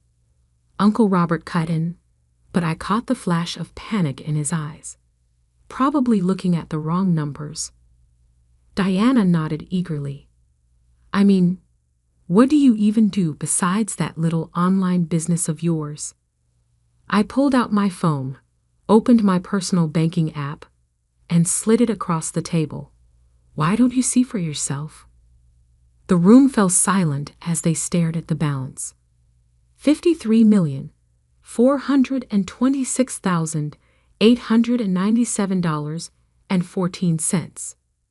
Below it, a portfolio breakdown showing investments in tech, real estate, and emerging markets. All green. All profitable. This has to be fake, Michael sputtered. I took my phone back. Grandmother made me her financial advisor when I was 23. Said she liked how I analyzed market trends. That little online business? I smiled at Diana. It's a financial technology platform. We process over $200 million in transactions daily. Uncle Robert's face had turned an interesting shade of red. Even if that's true, the estate still needs. Let me stop you there. I pulled a folder from my bag. These are the transfer documents Grandmother filed last year. Everything's already been moved to Anderson Trust Management. I paused. My company. You can't. Uncle Robert started. I can and I did. Or rather, Grandmother did. She wasn't confused or complicated at the end, Uncle Robert. She was very clear about who she trusted with her legacy. We'll challenge it, Michael threatened. Get a court order. Before you do that, I cut in, pulling up another document on my phone. You might want to explain these transactions first. I turned the screen so Uncle Robert could see the spreadsheet. His face went from red to white. Where did you get those? Grandmother kept excellent records, especially of money borrowed without permission. I looked at my cousins. You might want to ask your father about the real reason the family's Palm Beach house was sold. The conference room door opened and a silver-haired man in an impeccable suit entered. Miss Kingston? The board members are ready for you. Thank you, James.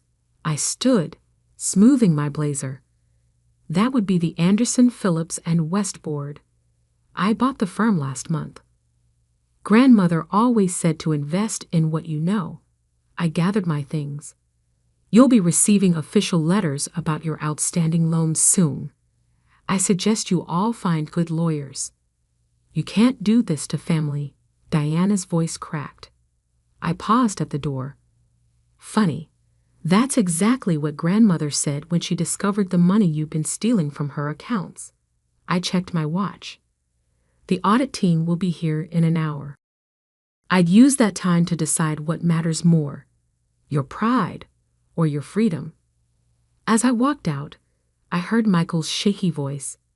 Dad, what exactly did you borrow from Aunt Alina? I smiled. Grandmother had always said money was like water.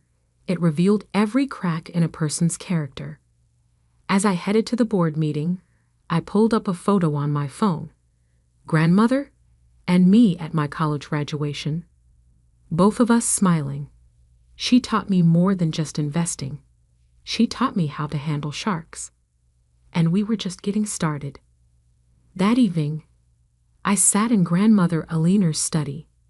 Now my study, in the Victorian mansion she'd left me.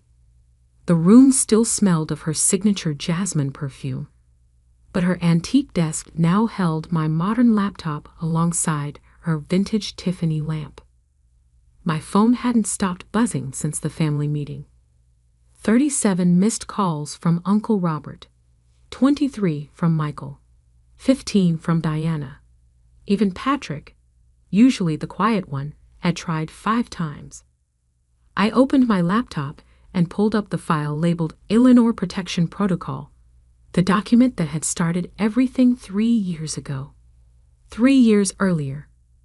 Watch this, Grandmother had said, her elegant fingers flying across her keyboard with surprising speed. See how Robert moves money between accounts, always on the 15th of each month. I leaned closer, studying the transaction patterns. He's hiding something. Hiding many things, dear. She'd smiled, but it hadn't reached her eyes. Your uncle thinks because I'm old, I don't understand modern banking, but I've been tracking every penny since before he was born. That night, she'd shown me everything. The secret accounts, the falsified loan documents, the systematic theft from her foundation. She'd been gathering evidence for years, waiting for someone she could trust. A knock at the study door pulled me back to the present. Come in, Marcus. My head of security entered, holding a thick folder. The surveillance reports you requested, Miss Kingston, from the past week. I opened the folder, spreading out photos across the desk. Uncle Robert meeting with his lawyer at midnight. Michael emptying his office at the family's investment firm. Diana making 3 trips to her safety deposit box. They're panicking, Marcus observed. Good. I pulled up another file on my laptop. Have our teams finished the complete audit? Yes. The numbers are worse than we expected. He handed me another document. Your uncle wasn't just stealing from Mrs. Alina. He was running a complete Ponzi scheme through the family investment firm. I scanned the numbers, feeling a cold anger build. $47 million stolen from Grandmother. Another $30 million from other family clients. All hidden under layers of complex transactions and fake accounts. My phone buzzed again. A text from Diana. Please, we need to talk. Dad says he can explain everything. I showed Marcus the message. How long until the SEC receives our report? It's ready to send, just waiting for your authorization. I stood and walked to the window, looking out at the garden where grandmother had taught me about more than just money. She taught me about responsibility, about protecting what matters. Send it, I said quietly. And Marcus? Activate phase 2. He nodded and left. I picked up a framed photo from the desk.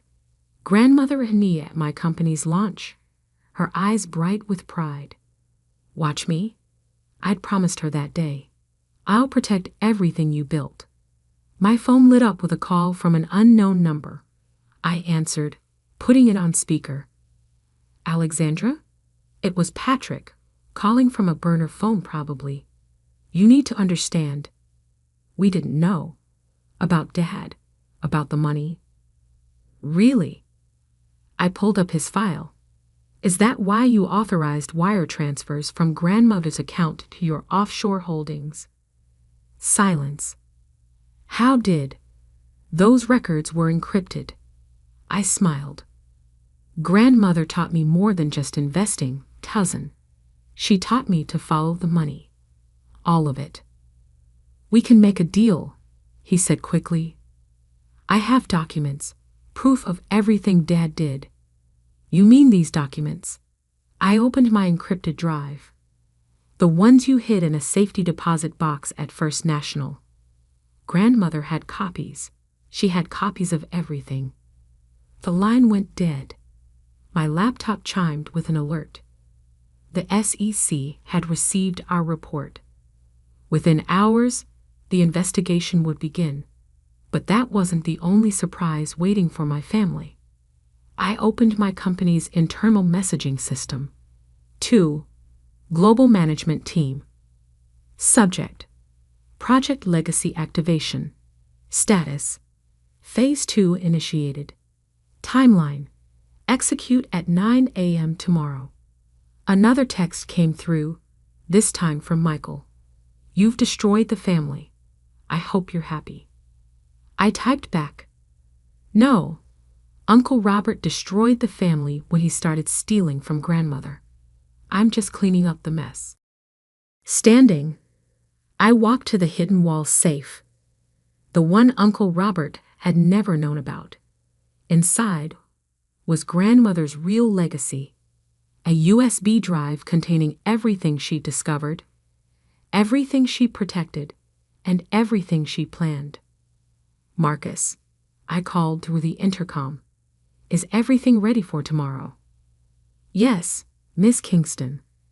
The press release is prepared, the documents are filed, and the board members have been notified.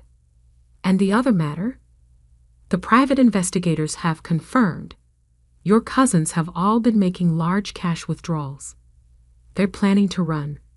I smiled. Let them try. Their accounts will be frozen in. I checked my watch. Exactly 3 hours. My phone buzzed one final time. Uncle Robert. You're making a huge mistake. I raised you like my own daughter. I typed back. No, Uncle Robert. Grandmother raised me. She raised me to see through men like you. Tomorrow, they would learn exactly what that meant. Tomorrow, when Phase 2 began, they'd understand why grandmother had chosen me to protect her legacy. I touched the jasmine perfume bottle on the desk. Watch me, grandmother. Watch me finish what you started. The real game was about to begin. The next morning, I arrived at Anderson Phillips and West's headquarters precisely at 8:45 a.m. The lobby's marble floors reflected the chaos unfolding. Security teams escorting employees from Uncle Robert's old department, federal agents reviewing documents, and reporters gathering outside the glass doors. My phone lit up with a news alert. BREAKING. Major financial fraud uncovered at Kingston Investment Group. SEC launching full investigation. Right on schedule. Ms. Kingston. Marcus appeared at my elbow. They're all here.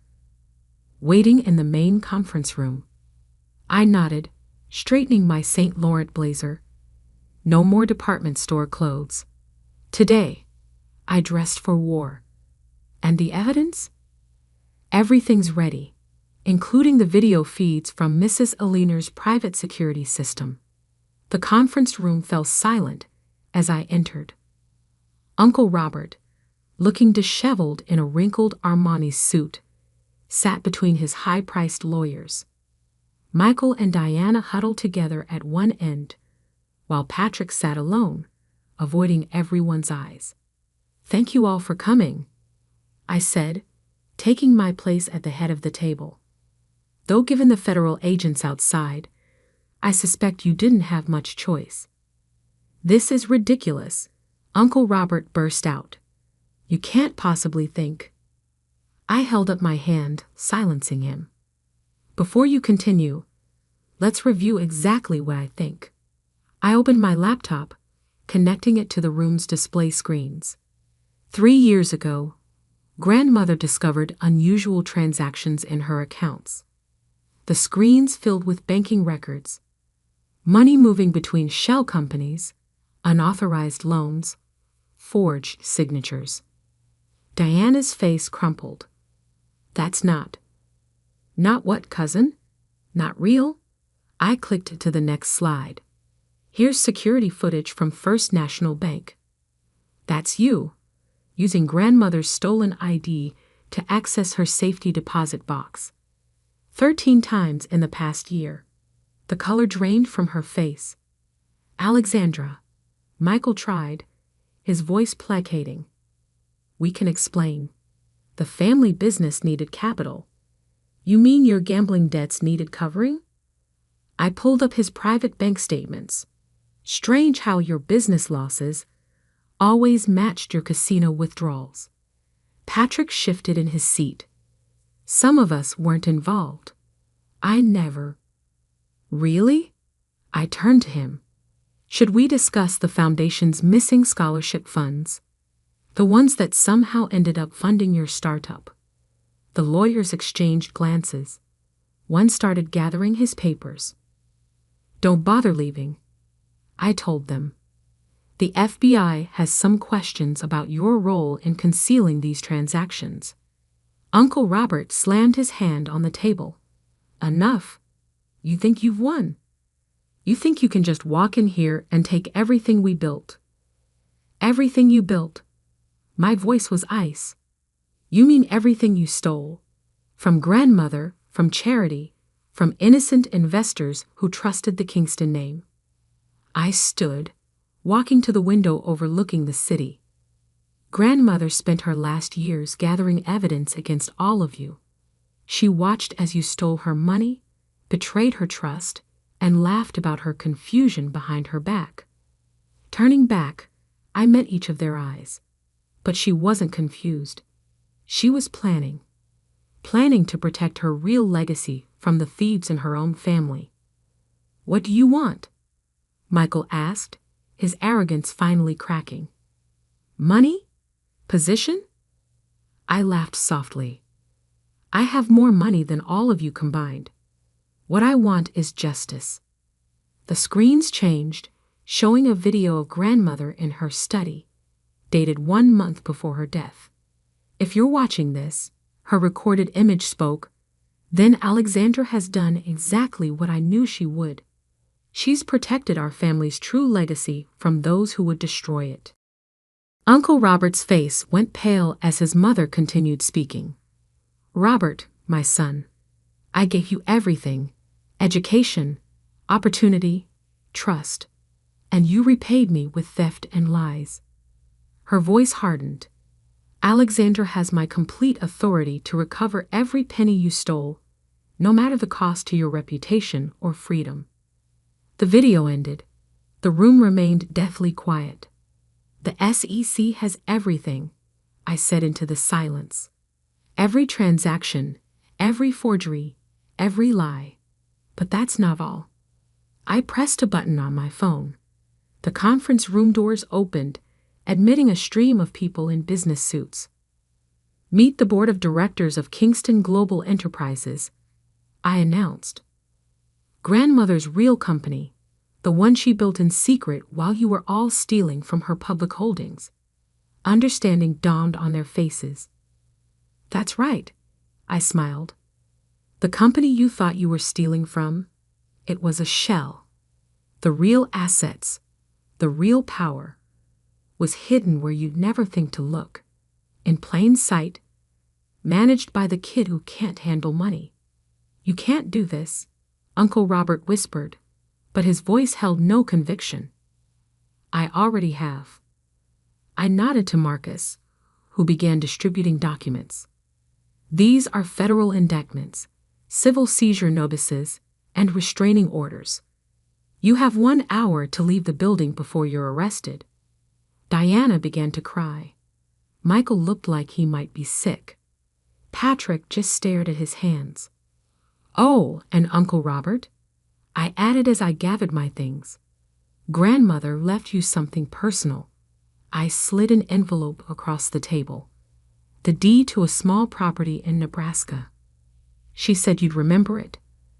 The farm where you grew up, before you decided money was more important than family. As I walked out, I heard him open the envelope, heard his sharp intake of breath as he recognized his childhood home. Grandmother's final lesson. Sometimes the greatest wealth is remembering where you came from.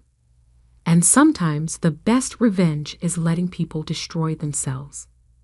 1 year later, I sat in Grandmother Alina's garden, now blooming with her favorite roses, reviewing the final reports from the federal investigation. The headlines still occasionally featured our family saga. Kingston financial fraud case ends in multiple convictions. Former finance titan Robert Kingston sentenced to 15 years.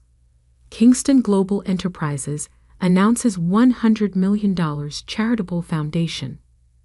Marcus approached with my morning coffee, setting it beside a stack of letters from prison. Uncle Robert wrote weekly now, each letter a mixture of apology and desperate plea for help. I'd yet to respond to any of them. The last of the restitution payments have been processed, Marcus reported. All the defrauded investors have been made whole. I nodded, touching the jasmine perfume bottle I kept on my outdoor desk. Grandmother's signature scent, and the foundation's new scholarship program, fully funded. The first class of 50 students starts this fall. He paused, including Diana's daughter. That made me look up. My cousin Diana, now serving 3 years for fraud, had one request before being taken to prison: that her 16-year-old daughter Emma not suffer for her mistakes. Emma's grades qualified her fairly, I said. Grandmother always said talent shouldn't be wasted, even if it runs in complicated families. My phone buzzed with a text from Patrick, the only cousin who'd avoided jail by turning state's evidence. He worked as a junior analyst at a small firm in Nebraska now, living in the apartment above Uncle Robert's childhood farm. Thank you for giving Emma the chance I wasted. His message read. Grandmother would be proud. Maybe. But she'd also taught me to be careful with second chances. I opened my laptop to review the morning's trading reports. Kingston Global Enterprises had doubled in size since taking over Uncle Robert's legitimate assets. Turns out, when you removed the fraud and corruption, there was actually a solid business beneath. Miss Kingston? Marcus interrupted my thoughts. Michael's wife is here. About the house. I'd given her until the end of the month to vacate their mansion, now company property after the asset seizure. She'd been surprisingly dignified about it, unlike Michael, who tried to hide assets until the very end. Show her in. Sarah Kingston appeared, elegant even in obvious distress. Alexandra, I know I have no right to ask.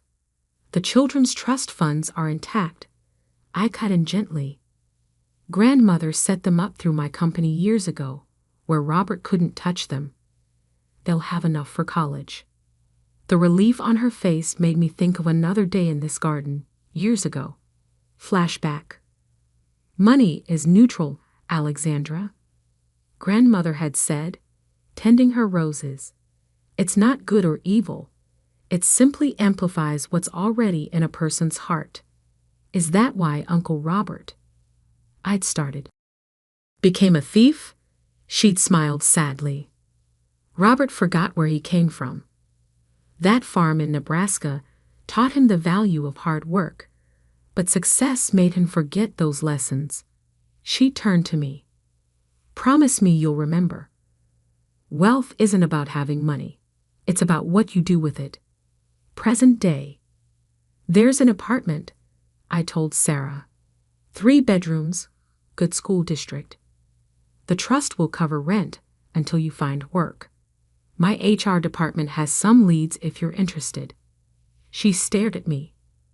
Why? After what Michael did. Because grandmother believed in second chances, but only for those who earn them. After she left, I walked through the mansion's halls, now lined with photos telling our family's real history. Grandmother as a young investor, building her first company.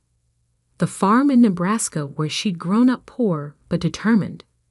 Me at graduation, receiving the keys to her secret empire. My phone buzzed again. A message from the prison warden. Uncle Robert wanted another visit. I deleted it without responding. Some bridges couldn't be rebuilt. Marcus appeared with more papers to sign. The board approved your proposal for the tech incubator. We can start accepting applications from young entrepreneurs next month. I smiled, signing the documents. 20 promising startups would receive funding and mentorship, just as grandmother had once mentored me. Her legacy growing in unexpected ways. Oh, and this came for you. He handed me an envelope, heavy cream paper with familiar handwriting.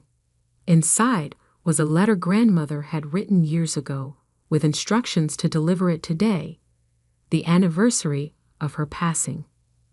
My dearest Alexandra, if you're reading this, you've done exactly what I knew you would. Protected our legacy, while teaching some difficult but necessary lessons about the true value of wealth. The money was never the point. It was about character, about choosing what kind of person you want to be when faced with the temptations of power. Robert chose greed. Your cousins chose ease over ethics. But you, my darling girl, chose wisdom. You learned that true wealth lies not in what you have, but in what you build for others. The garden you're sitting in was once just dirt and dreams. Like everything worthwhile, it needed patience, care, and the courage to cut away what doesn't serve its growth. Take care of our legacy, but don't let it consume you. Build something new, something that serves not just our family's redemption, but the world's need for more people who understand that money is meant to grow more than just wealth. I'm proud of you, not for what you've achieved, but for who you've become. All my love, grandmother. I folded the letter carefully, touching the dried rose petal that had fallen from its folds. Outside, the garden bloomed, its roots deep and strong, just like the legacy she trusted me to protect. Some fortunes are measured in dollars, but the greatest wealth, I'd learned, was in proving worthy of an extraordinary woman's trust. That was the real inheritance, and I planned to make it grow. The crystal wineglasses clinked against bone china as my mother slammed her hand on our family's mahogany dining table. $50,000 is nothing to you.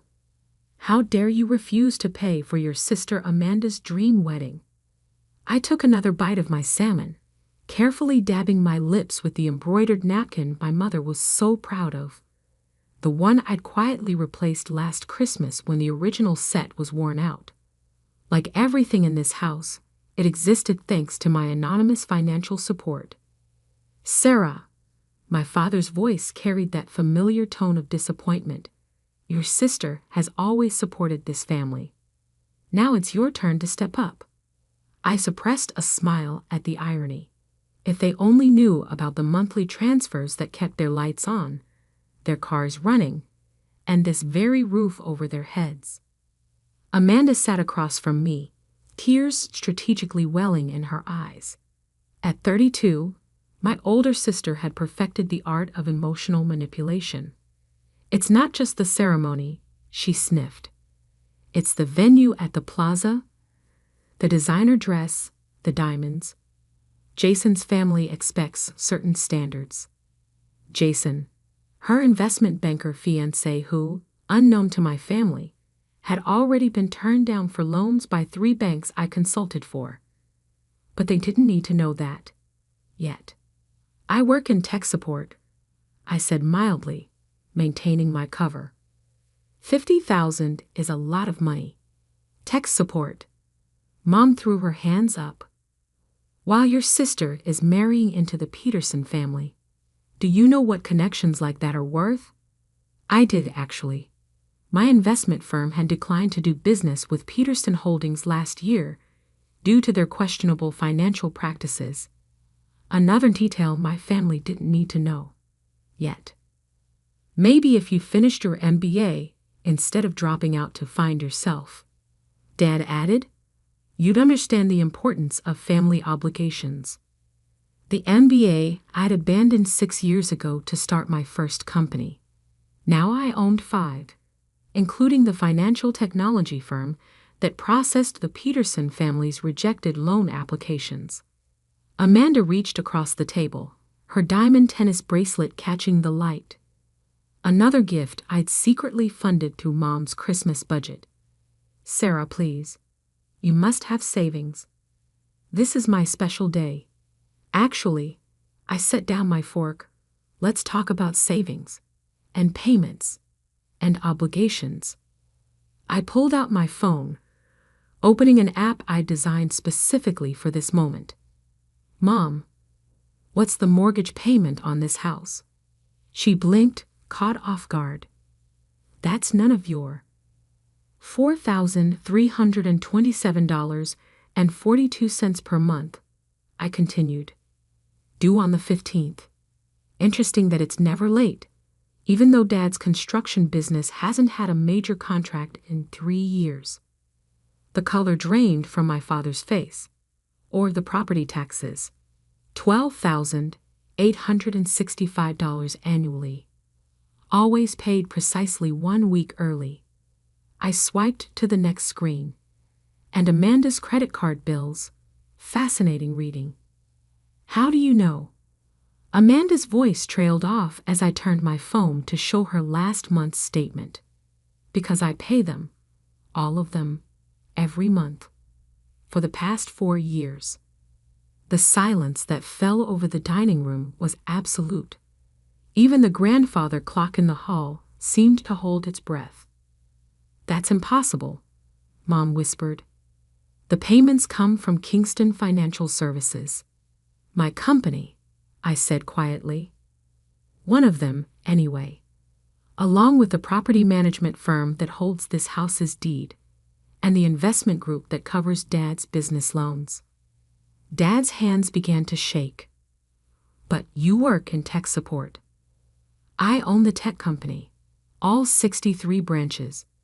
Tech support was just a convenient cover while I built my businesses. I pulled up another screen. Would you like to see the actual numbers? Amanda's tears were real now. I don't understand. 4 years ago, when Dad's business was about to go under, I bought the mortgage. When Mom's medical bills threatened to bankrupt you, I created a payment plan. Every time Amanda maxed out her credit cards, I covered the minimums. Why didn't you tell us? Mom's voice was barely audible. Would you have accepted help from your failure of a daughter? The one who couldn't even finish her MBA. The irony of the moment wasn't lost on me. Their self-sufficient, successful daughter had been keeping them afloat while they criticized her life choices. About that wedding, I continued, opening another file. I had my team analyze Jason's financials. Would you like to know what they found? Amanda's face went pale. Sarah, please. Or we could discuss the real reason he's rushing to marry into a family he thinks has money. My phone buzzed, an alert from my banking app. Another automatic payment had just gone through, keeping this very house from foreclosure. So, I said, standing up, we can talk about the wedding budget. But first, let's talk about how much this family really owes me, both financially and otherwise. The salmon had gone cold, but I didn't mind. Some dinners aren't about the food. They're about the truth. And I was just getting started. I sat in my real office the next morning, 47 floors above Manhattan, reviewing the fallout from last night's dinner revelation. My phone had been buzzing since dawn. Mom, 6:15 a.m. We need to talk, please. Dad, 7:03 a.m. I can explain about the business. Amanda, 15 messages between 3 to 4 a.m. You've ruined everything. Jason can't know. Through the floor-to-ceiling windows, I watched the city wake up while my executive assistant, Maria, brought in my morning coffee and the latest financial reports. Your sister's fiancé is here, she said quietly, without an appointment. I checked the security feed on my laptop. Jason Peterson stood in the lobby, his expensive suit wrinkled, looking nothing like the confident banker from Amanda's Instagram posts. Send him up. And Maria? Pull up everything we have on Peterson Holdings' recent loan applications. 5 minutes later, Jason entered my office, stopping short when he saw the view. His eyes darted from the contemporary art on the walls to the subtle indicators of wealth that Amanda would have recognized instantly had she ever bothered to visit my tech support job. Sarah, he managed. I didn't expect. Clearly. I gestured to the chair across from my desk. Though I'm surprised it took you this long to figure it out. Your bank has submitted 4 loan applications to my firm this year alone. He sat down heavily. Those were rejected. Yes, I opened a file on my laptop. Due to insufficient collateral and questionable transaction histories. Much like your personal loan applications to 3 other banks. The color drained from his face. How did you? I own the algorithm that flags high-risk applications, Jason. The same algorithm that highlighted some interesting patterns in Peterson Holdings accounts. I turned my laptop to show him the data. Care to explain these transfers to offshore accounts? That's private banking information. Not when it involves potential fraud. I closed the laptop. Or when it involves my sister. He straightened his tie, trying to regain composure. Amanda doesn't know that her fiancé is using her supposed family connections to shore up his failing investment schemes. No, she doesn't. Yet. My phone buzzed with another text from Amanda. Jason's not answering my calls. What did you do? Here's what's going to happen, I said, pulling out a folder. You're going to end the engagement. Quietly, respectfully, citing irreconcilable differences. Then you're going to sign this agreement. He scanned the document, face growing paler. This is a legally binding contract to stay away from my family and repay the money you've borrowed from Amanda's credit cards, the ones I've been paying off. You can't prove. I pressed a button on my desk phone. Maria, please send in Mr. Chen from legal. Jason's facade cracked completely. Wait, I can't pay it back. The firm is underwater. Dad's investments. I know. I pulled up another document. That's why I've arranged a payment plan. You'll take the junior analyst position at Goldman Sachs. They owe me a favor. Salary garnished until the debt is cleared. Junior analyst? But I'm a vice president. Or a vice president. At a failing firm. Under federal investigation. I smiled. Consider this a second chance. One you don't deserve. He slumped in the chair. Amanda will be devastated. Yes, I felt a twinge of sadness for my sister. But better devastated than destitute. Which is where you were leading her. After he left, clutching his copy of the agreement, I pulled up the family's financial records. 4 years of secret support laid out in meticulous detail. Monthly mortgage payments, $4,327.42. Dad's business loans, $847,000 total. Mom's medical bills, $236,492. Amanda's credit cards, $127,843 and climbing. Property taxes, utilities, insurance, $43,726 annually. All paid through various shell companies. All traced back to the empire I'd built while they thought I was finding myself. Maria appeared at the door. Your mother's here. With your sister. I checked the security feed. Mom looked smaller somehow. Her designer outfit, another gift she didn't know came from me, wrinkled. Amanda's eyes were red from crying. Send them up. I touched the frame on my desk. A photo of us from happier times, before money and expectations had twisted everything. My phone buzzed one last time. A text from Dad. I just checked the business accounts. All these years, it was you keeping us afloat. I don't know whether to be grateful or ashamed. I typed back. Try honest. For once. The elevator chimed, bringing my mother and sister to the moment of truth. Through the glass walls, I watched them approach, their faces a mix of shock and awe as they took in my real world. Time to show them exactly who their ungrateful daughter had become. And maybe, just maybe, help them understand that real family support goes both ways. But first, they needed to learn what gratitude actually meant. The door opened, and the next chapter of our family story began. Mom stopped just inside my office door, her eyes darting between the awards on the wall. Financial Times, 40 under 40. Forbes' Most Innovative Companies. Wall Street Journal's Rising Star in FinTech. Amanda moved straight to the floor-to-ceiling windows, pressing her hand against the glass. This building, we can see the plaza from here. Her voice cracked, where my wedding was supposed to be. Sit, I said quietly, gesturing to the leather chairs facing my desk. We have a lot to discuss. They sat, looking out of place in my sleek modern office.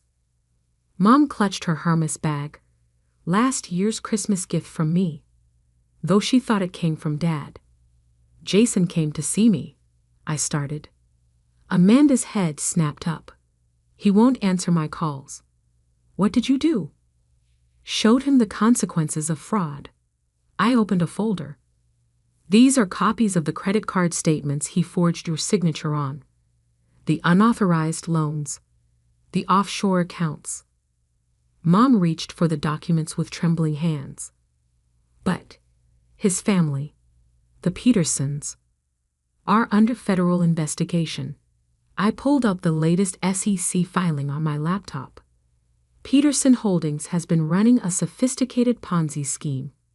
Jason was trying to use Amanda's supposed family wealth to shore up their collapsing empire. Amanda's carefully applied makeup began to streak. You're lying. Jason loves me. Jason loves money. I showed them his loan applications. He's been rejected by every major bank in Manhattan. Except he didn't know that my company owns the risk assessment algorithm they all use. Your company, Mom whispered. Kingston Financial Technologies. The one that's been paying our bills? Yes. I pulled up the family's financial records. 4 years of mortgage payments. Dad's business loans. Your medical bills after the cancer scare. Amanda's credit cards. Amanda stood up abruptly. I never asked for your help. No. You just maxed out card after card, expecting Mom and Dad to cover it. Except they couldn't. Their accounts were empty, so I stepped in. Why? Mom's voice was barely audible. Why hide it? I leaned back in my chair, looking at the photo on my desk. Remember my college graduation? When I said I wanted to start a tech company instead of joining Dad's construction business? They both winced, remembering. You told me I was throwing my life away, I continued. That I'd never succeed without family connections. That I was being ungrateful for all the opportunities you've given me. We were trying to protect you, Mom started. No, I cut in. You were trying to control me, so I left, built something of my own. And when I discovered Dad's business was failing, I had a choice, let you all face bankruptcy or help quietly. But your tech support job, Amanda's voice trailed off, was a cover. I own the company. All of it. I gestured to the office. Everything you see, I built. While you were planning weddings and maxing out credit cards, I was creating an empire. Mom's hands twisted in her lap. The mortgage payments, they always came from Kingston Financial. I thought it was a bank. It's my bank, my investment firm, my technology company. I stood up, walking to the window. Everything you've been living on for the past 4 years came from the daughter you called ungrateful. Amanda collapsed back into her chair. The wedding deposits will be refunded. I turned back to them. I've already handled it. Along with Jason's debt to you. You had no right, she burst out. Actually, I had every right. As the person keeping this family solvent, I have the only right. I returned to my desk, pulling out 2 more folders. Now, we're going to discuss terms. Terms? Mom's voice shook. For continued financial support, I opened the first folder. Amanda, you'll enroll in financial management courses. Get a real job. I have an entry-level position in our HR department if you want it. Learn to live within your means. Like a con worker? She sneered, but the effect was ruined by her smeared mascara. Like an adult, I turned to Mom. The country club membership, the shopping trips, the social events. All of it stops until Dad's business stabilizes. I'll maintain the mortgage and essential bills, but the luxury spending ends now. You can't dictate how we live. Mom protested. Actually, I can, because it's my money you've been living on. I softened my tone. I don't want to control you. I want to help you become financially independent. But that requires changes. My phone buzzed. A text from Dad. Just met with the bank. They showed me everything you've done for us. Can we talk? Jason's gone, I told Amanda gently. That's saving you from a lifetime of fraud and debt. The question is, are you ready to save yourself? The silence stretched between us, filled with years of expectations, disappointments, and unspoken truths. Finally, Mom spoke. All this time, we thought we were supporting you. And I was supporting everyone. I stood up. Now you have a choice. Accept help on my terms, or figure it out on your own. But no more lies, no more pretense, and no more calling me ungrateful. The city stretched out below us, vast and unforgiving, much like the truth they were finally facing. What's it going to be? 6 months later, I sat in my office reviewing the family's progress reports. The changes had been interesting. Amanda's HR performance review lay open on my desk. Shows promising initiative. Successfully implemented new employee orientation program. Requesting additional training in corporate communications. My sister had surprised everyone, including herself. After 2 weeks of crying and raging about Jason, she'd thrown herself into her entry-level job with unexpected determination. Maybe watching her fiancé's perp walk on CNBC had been motivational. Maria entered with my morning coffee and the latest family financial summaries. "Your mother's credit card statement," she said, placing it on top. "Within budget for the 3rd month running." I scanned the numbers, noting the difference. Gone were the $5,000 shopping sprees and $900 salon visits. Instead, I saw reasonable purchases at mid-range stores. Progress. My phone buzzed with a text from Mom. "Lunch today? Dutch treat. I'm using my new budgeting app." The corners of my mouth lifted. Small steps. Dad's business report came next. Under my company's guidance, he'd scaled down, focused on smaller contracts, and started showing actual profits. He'd even hired a proper accountant. One of my recommendations who reported directly to me. "Your father's waiting in the conference room," Maria mentioned. "With the blueprints you requested." Ah, yes, the new project.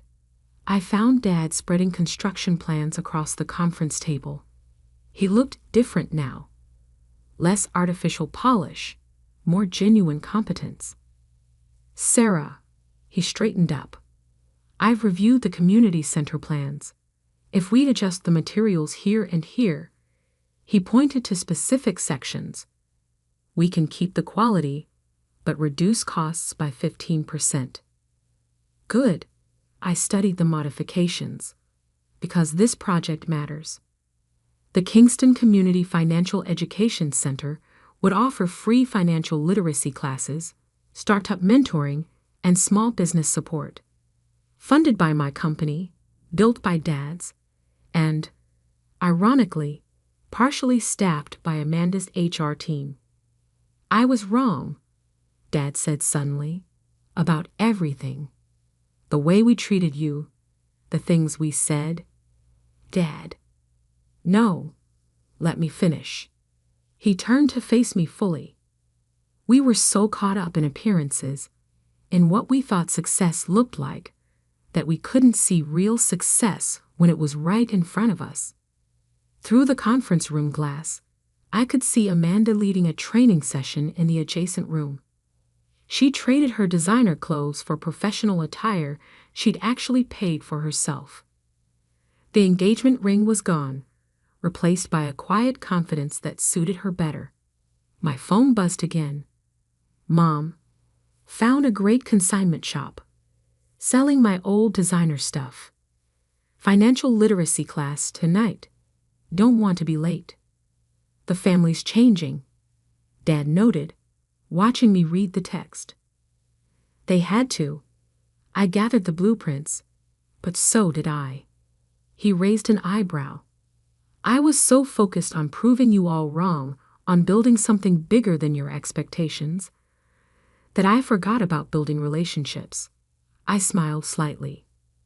"Grandmother would have called it a hollow victory. Your grandmother would be proud of you now." Dad touched the community center plans. This is real legacy." My laptop chimed with an alert. Amanda had just submitted a proposal for a company-wide financial wellness program, her first major project initiative. "Meeting in 5 minutes," Maria announced from the doorway. "The board wants to discuss expanding the community center concept to other cities." Dad gathered his things. "Dinner Sunday? Your mother's cooking now, taking classes at the community college, actually sticking to a food budget. Dutch treat?" I teased. "Of course." He paused at the door. "Thank you. Not for the money. For believing we could be better." After he left, I walked to my office window, looking out at the city where I'd built my empire.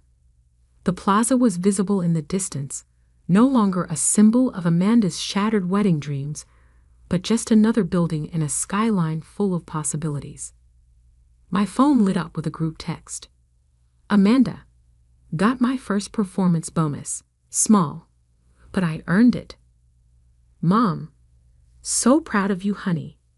P.S. Found a great recipe for Sunday dinner. Dad, community center estimates updated. Under budget. I smiled, remembering another conversation in this office 6 months ago when I'd given them a choice. They'd chosen change. Real change, not just financial. Maria appeared with more reports. Your sister's requesting a meeting. Something about expanding the HR training program to include financial literacy for all new employees. Schedule it. I picked up the family photo on my desk, not the old one, but a new picture from last Sunday's dinner. All of us in the kitchen, learning to cook together, laughing over Mom's slightly burned lasagna.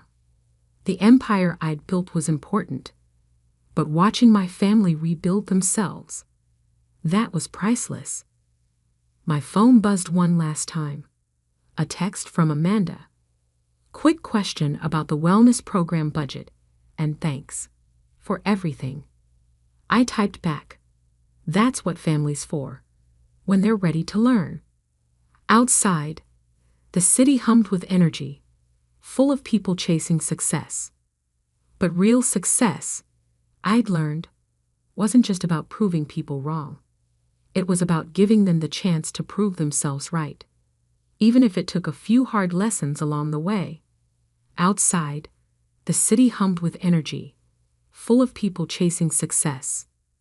But real success, I'd learned, wasn't just about proving people wrong. It was about giving them the chance to prove themselves right, even if it took a few hard lessons along the way. And sometimes, those lessons turned out to be the greatest gift of all, not just for them, but for me too. The crystal wineglasses clinked against bone china as my mother slammed her hand on our family's mahogany dining table.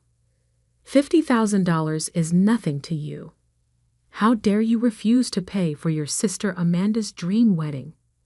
I took another bite of my salmon, carefully dabbing my lips with the embroidered napkin my mother was so proud of. The one I'd quietly replaced last Christmas when the original set was worn out. Like everything in this house, it existed thanks to my anonymous financial support. Sarah, my father's voice carried that familiar tone of disappointment. Your sister has always supported this family. Now it's your turn to step up. I suppressed a smile at the irony.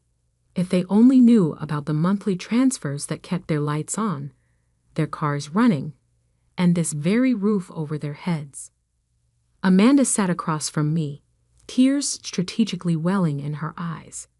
At 32, my older sister had perfected the art of emotional manipulation. It's not just the ceremony, she sniffed. It's the venue at the plaza, the designer dress, the diamonds. Jason's family expects certain standards.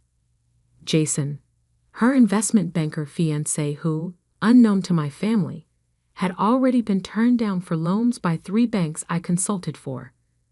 But they didn't need to know that. Yet. I work in tech support, I said mildly, maintaining my cover. $50,000 is a lot of money. Tech support. Mom threw her hands up. While your sister is marrying into the Peterson family. Do you know what connections like that are worth? I did, actually. My investment firm had declined to do business with Peterson Holdings last year due to their questionable financial practices. Another detail my family didn't need to know. Yet. Maybe if you finished your MBA instead of dropping out to find yourself, Dad added, you'd understand the importance of family obligations. The MBA I'd abandoned 6 years ago to start my first company. Now I owned 5, including the financial technology firm that processed the Peterson family's rejected loan applications. Amanda reached across the table, her diamond tennis bracelet catching the light. Another gift I'd secretly funded through Mom's Christmas budget. Sarah, please. You must have savings. This is my special day. Actually, I set down my fork. Let's talk about savings, and payments, and obligations. I pulled out my phone, opening an app I designed specifically for this moment. Mom, what's the mortgage payment on this house? She blinked, caught off guard. That's none of your $4,327.42 per month, I continued. Due on the 15th. Interesting that it's never late, even though Dad's construction business hasn't had a major contract in 3 years. The color drained from my father's face. Or the property taxes. $12,865 annually. Always paid precisely 1 week early. I swiped to the next screen. And Amanda's credit card bills. Fascinating reading. How do you know? Amanda's voice trailed off as I turned my phone to show her last month's statement. Because I pay them, all of them, every month, for the past 4 years. The silence that fell over the dining room was absolute. Even the grandfather clock in the hall seemed to hold its breath. That's impossible, Mom whispered. The payments come from Kingston Financial Services. My company, I said quietly. One of them, anyway. Along with the property management firm that holds this house's deed, and the investment group that covers Dad's business loans. Dad's hands began to shake. But you work in tech support. I own the tech company, all 63 branches. Tech support was just a convenient cover while I built my businesses. I pulled up another screen. Would you like to see the actual numbers? Amanda's tears were real now. I don't understand. 4 years ago, when Dad's business was about to go under, I bought the mortgage. When Mom's medical bills threatened to bankrupt you, I created a payment plan. Every time Amanda maxed out her credit cards, I covered the minimums. Why didn't you tell us? Mom's voice was barely audible. Would you have accepted help from your failure of a daughter? The one who couldn't even finish her MBA. The irony of the moment wasn't lost on me. Their self-sufficient, successful daughter had been keeping them afloat while they criticized her life choices. About that wedding, I continued, opening another file. I had my team analyze Jason's financials. Would you like to know what they found? Amanda's face went pale. Sarah, please. Or we could discuss the real reason he's rushing to marry into a family he thinks has money. My phone buzzed, an alert from my banking app. Another automatic payment had just gone through, keeping this very house from foreclosure. So, I said, standing up, we can talk about the wedding budget. But first, let's talk about how much this family really owes me, both financially and otherwise. The salmon had gone cold, but I didn't mind. Some dinners aren't about the food. They're about the truth. And I was just getting started. I sat in my real office the next morning, 47 floors above Manhattan, reviewing the fallout from last night's dinner revelation. My phone had been buzzing since dawn. Mom, 6:15 a.m. We need to talk, please. Dad, 7:03 a.m. I can explain about the business. Amanda, 15 messages between 3 to 4 a.m. You've ruined everything. Jason can't know. Through the floor-to-ceiling windows, I watched the city wake up while my executive assistant, Maria, brought in my morning coffee and the latest financial reports. Your sister's fiancé is here, she said quietly, without an appointment. I checked the security feed on my laptop. Jason Peterson stood in the lobby, his expensive suit wrinkled, looking nothing like the confident banker from Amanda's Instagram posts. Send him up. And Maria? Pull up everything we have on Peterson Holdings' recent loan applications. 5 minutes later, Jason entered my office, stopping short when he saw the view. His eyes darted from the contemporary art on the walls to the subtle indicators of wealth that Amanda would have recognized instantly had she ever bothered to visit my tech support job. "Sarah," he managed. I didn't expect. Clearly. I gestured to the chair across from my desk. "Though I'm surprised it took you this long to figure it out. Your bank has submitted 4 loan applications to my firm this year alone." He sat down heavily. "Those were rejected." "Yes." I opened a file on my laptop. "Due to insufficient collateral and questionable transaction histories. Much like your personal loan applications to 3 other banks." The color drained from his face. "How did you—" "I own the algorithm that flags high-risk applications, Jason. The same algorithm that highlighted some interesting patterns in Peterson Holdings accounts." I turned my laptop to show him the data. "Care to explain these transfers to offshore accounts? That's private banking information.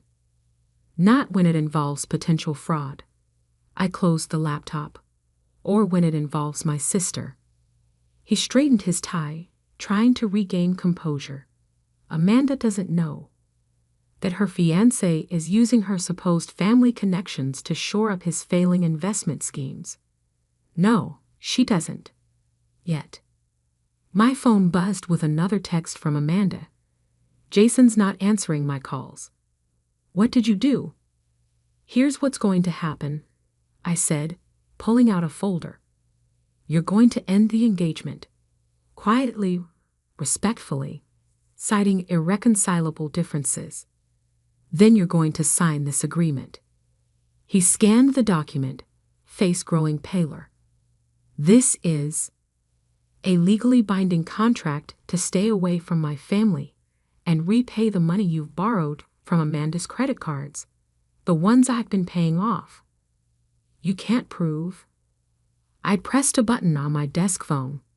"Maria, please send in Mr. Chen from legal." Jason's facade cracked completely. "Wait, I can't pay it back. The firm is underwater. Dad's investments—" "I know." I pulled up another document. "That's why I've arranged a payment plan.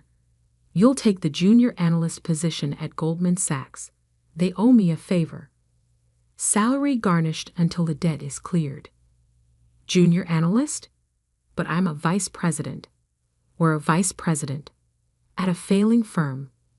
Under federal investigation." I smiled. "Consider this a second chance. One you don't deserve." He slumped in the chair. "Amanda will be devastated." Yes, I felt a twinge of sadness for my sister. But better devastated than destitute. "Which is where you were leading her." After he left, clutching his copy of the agreement, I pulled up the family's financial records. 4 years of secret support laid out in meticulous detail. Monthly mortgage payments, $4,327.42. Dad's business loans, $847,000 total. Mom's medical bills, $236,492. Amanda's credit cards, $127,843 and climbing. Property taxes, utilities, insurance, $43,726 annually. All paid through various shell companies. All traced back to the empire I'd built while they thought I was finding myself. Maria appeared at the door. "Your mother's here. With your sister." I checked the security feed.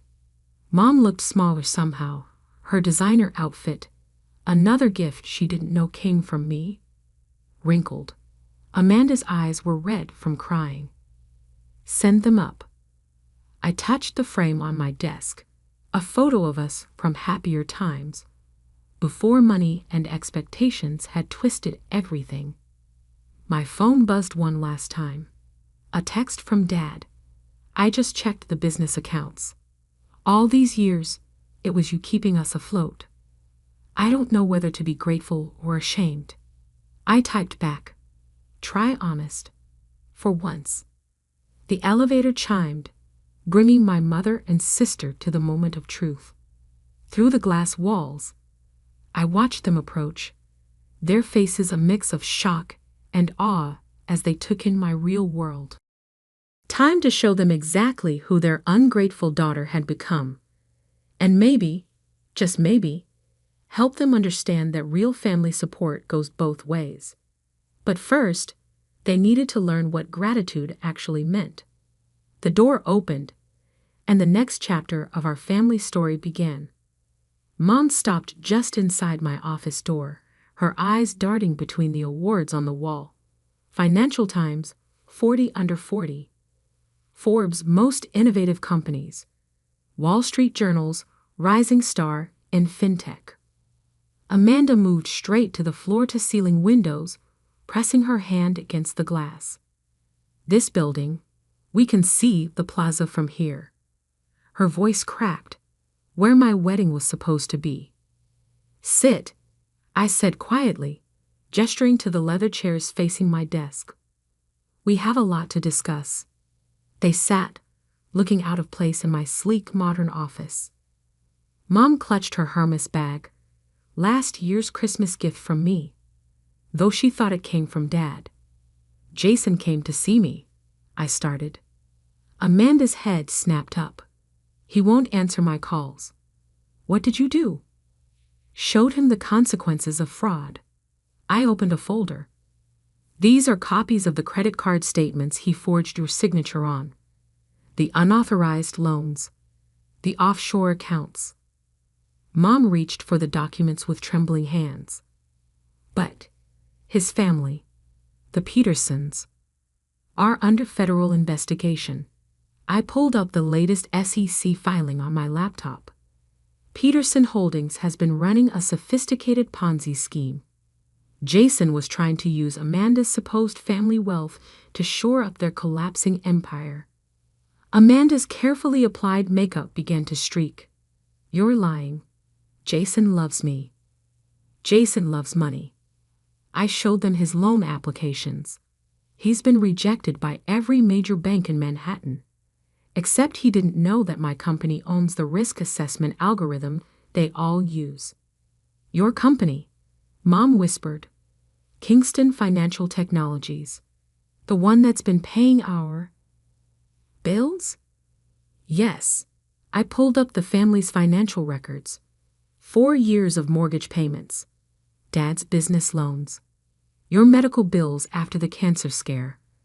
Amanda's credit cards. Amanda stood up abruptly. I never asked for your help.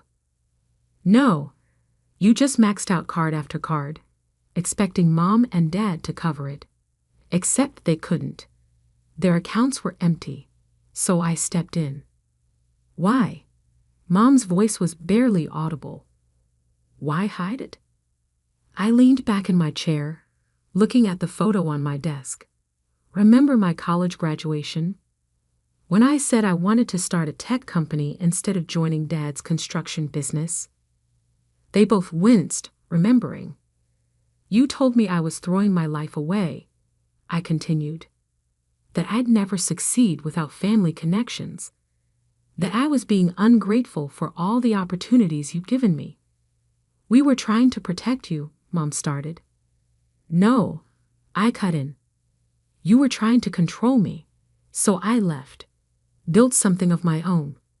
And when I discovered Dad's business was failing, I had a choice. Let you all face bankruptcy or help quietly. But your tech support job, Amanda's voice trailed off, was a cover. I own the company. All of it. I gestured to the office. Everything you see, I built. While you were planning weddings and maxing out credit cards, I was creating an empire. Mom's hands twisted in her lap. The mortgage payments, they always came from Kingston Financial. I thought it was a bank. It's my bank, my investment firm, my technology company. I stood up, walking to the window. Everything you've been living on for the past 4 years came from the daughter you called ungrateful. Amanda collapsed back into her chair. The wedding deposits will be refunded. I turned back to them. I've already handled it. Along with Jason's debt to you. You had no right, she burst out. Actually, I had every right. As the person keeping this family solvent, I have the only right. I returned to my desk, pulling out 2 more folders. Now, we're going to discuss terms. Terms? Mom's voice shook. For continued financial support, I opened the first folder. Amanda, you'll enroll in financial management courses. Get a real job. I have an entry-level position in our HR department if you want it. Learn to live within your means. Like a con worker? She sneered, but the effect was ruined by her smeared mascara. Like an adult, I turned to Mom. The country club membership, the shopping trips, the social events. All of it stops until Dad's business stabilizes. I'll maintain the mortgage and essential bills, but the luxury spending ends now. You can't dictate how we live. Mom protested. Actually, I can, because it's my money you've been living on. I softened my tone. I don't want to control you. I want to help you become financially independent, but that requires changes. My phone buzzed. A text from Dad. Just met with the bank. They showed me everything you've done for us. Can we talk? Jason's gone, I told Amanda gently. That's saving you from a lifetime of fraud and debt. The question is, are you ready to save yourself? The silence stretched between us, filled with years of expectations, disappointments, and unspoken truths. Finally, Mom spoke. All this time, we thought we were supporting you. And I was supporting everyone. I stood up. Now you have a choice. Accept help on my terms, or figure it out on your own. But no more lies, no more pretense, and no more calling me ungrateful. The city stretched out below us, vast and unforgiving, much like the truth they were finally facing. What's it going to be? 6 months later, I sat in my office reviewing the family's progress reports. The changes had been interesting. Amanda's HR performance review lay open on my desk. Shows promising initiative. Successfully implemented new employee orientation program, requesting additional training in corporate communications. My sister had surprised everyone, including herself. After 2 weeks of crying and raging about Jason, she'd thrown herself into her entry-level job with unexpected determination. Maybe watching her fiancé's perp walk on CNBC had been motivational. Maria entered with my morning coffee and the latest family financial summaries. Your mother's credit card statement, she said, placing it on top. Within budget for the 3rd month running. I scanned the numbers, noting the difference. Gone were the $5,000 shopping sprees and $900 salon visits. Instead, I saw reasonable purchases at mid-range stores. Progress. My phone buzzed with a text from Mom. Lunch today? Dutch treat. I'm using my new budgeting app. The corners of my mouth lifted. Small steps. Dad's business report came next. Under my company's guidance, he'd scaled down, focused on smaller contracts, and started showing actual profits. He'd even hired a proper accountant. One of my recommendations who reported directly to me. Your father's waiting in the conference room, Maria mentioned. With the blueprints you requested. Ah, yes. The new project. I found Dad spreading construction plans across the conference table. He looked different now. Less artificial polish, more genuine competence. Sarah, he straightened up. I've reviewed the community center plans. If we'd adjust the materials here and here, he pointed to specific sections. We can keep the quality, but reduce costs by 15%. Good. I studied the modifications. Because this project matters. The Kingston Community Financial Education Center would offer free financial literacy classes, startup mentoring, and small business support. Funded by my company, built by Dad's, and, ironically, partially staffed by Amanda's HR team. I was wrong, Dad said suddenly, about everything. The way we treated you, the things we said. Dad. No. Let me finish. He turned to face me fully. We were so caught up in appearances, in what we thought success looked like, that we couldn't see real success when it was right in front of us. Through the conference room glass, I could see Amanda leading a training session in the adjacent room. She traded her designer clothes for professional attire she'd actually paid for herself. The engagement ring was gone, replaced by a quiet confidence that suited her better. My phone buzzed again. Mom. Found a great consignment shop. Selling my old designer stuff. Financial literacy class tonight. Don't want to be late. The family's changing, Dad noted, watching me read the text. They had to. I gathered the blueprints, but so did I. He raised an eyebrow. I was so focused on proving you all wrong, on building something bigger than your expectations, that I forgot about building relationships. I smiled slightly. Grandmother would have called it a hollow victory. Your grandmother would be proud of you now. Dad touched the community center plans. This is real legacy. My laptop chimed with an alert. Amanda had just submitted a proposal for a company-wide financial wellness program, her first major project initiative. Meeting in 5 minutes, Maria announced from the doorway. The board wants to discuss expanding the community center concept to other cities. Dad gathered his things. Dinner Sunday? Your mother's cooking now, taking classes at the community college, actually sticking to a food budget. Dutch treat? I teased. Of course. He paused at the door. Thank you. Not for the money. For believing we could be better.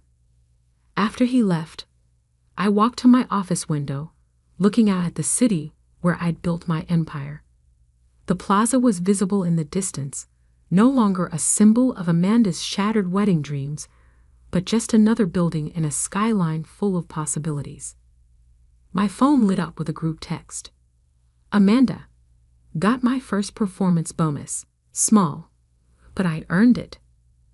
Mom. So proud of you, honey. P.S. Found a great recipe for Sunday dinner. Dad. Community center estimates updated. Under budget. I smiled, remembering another conversation in this office, 6 months ago, when I'd given them a choice. They'd chosen change. Real change. Not just financial. Maria appeared with more reports. Your sister's requesting a meeting. Something about expanding the HR training program to include financial literacy for all new employees. Schedule it. I picked up the family photo on my desk, not the old one, but a new picture from last Sunday's dinner. All of us in the kitchen, learning to cook together, laughing over Mom's slightly burned lasagna. The empire I'd built was important, but watching my family rebuild themselves, that was priceless. My phone buzzed one last time. A text from Amanda. Quick question about the wellness program budget, and thanks for everything. I typed back, "That's what family's for, when they're ready to learn." Outside, the city hummed with energy, full of people chasing success. But real success, I'd learned, wasn't just about proving people wrong. It was about giving them the chance to prove themselves right, even if it took a few hard lessons along the way. Outside, the city hummed with energy, full of people chasing success. But real success, I'd learned, wasn't just about proving people wrong. It was about giving them the chance to prove themselves right, even if it took a few hard lessons along the way.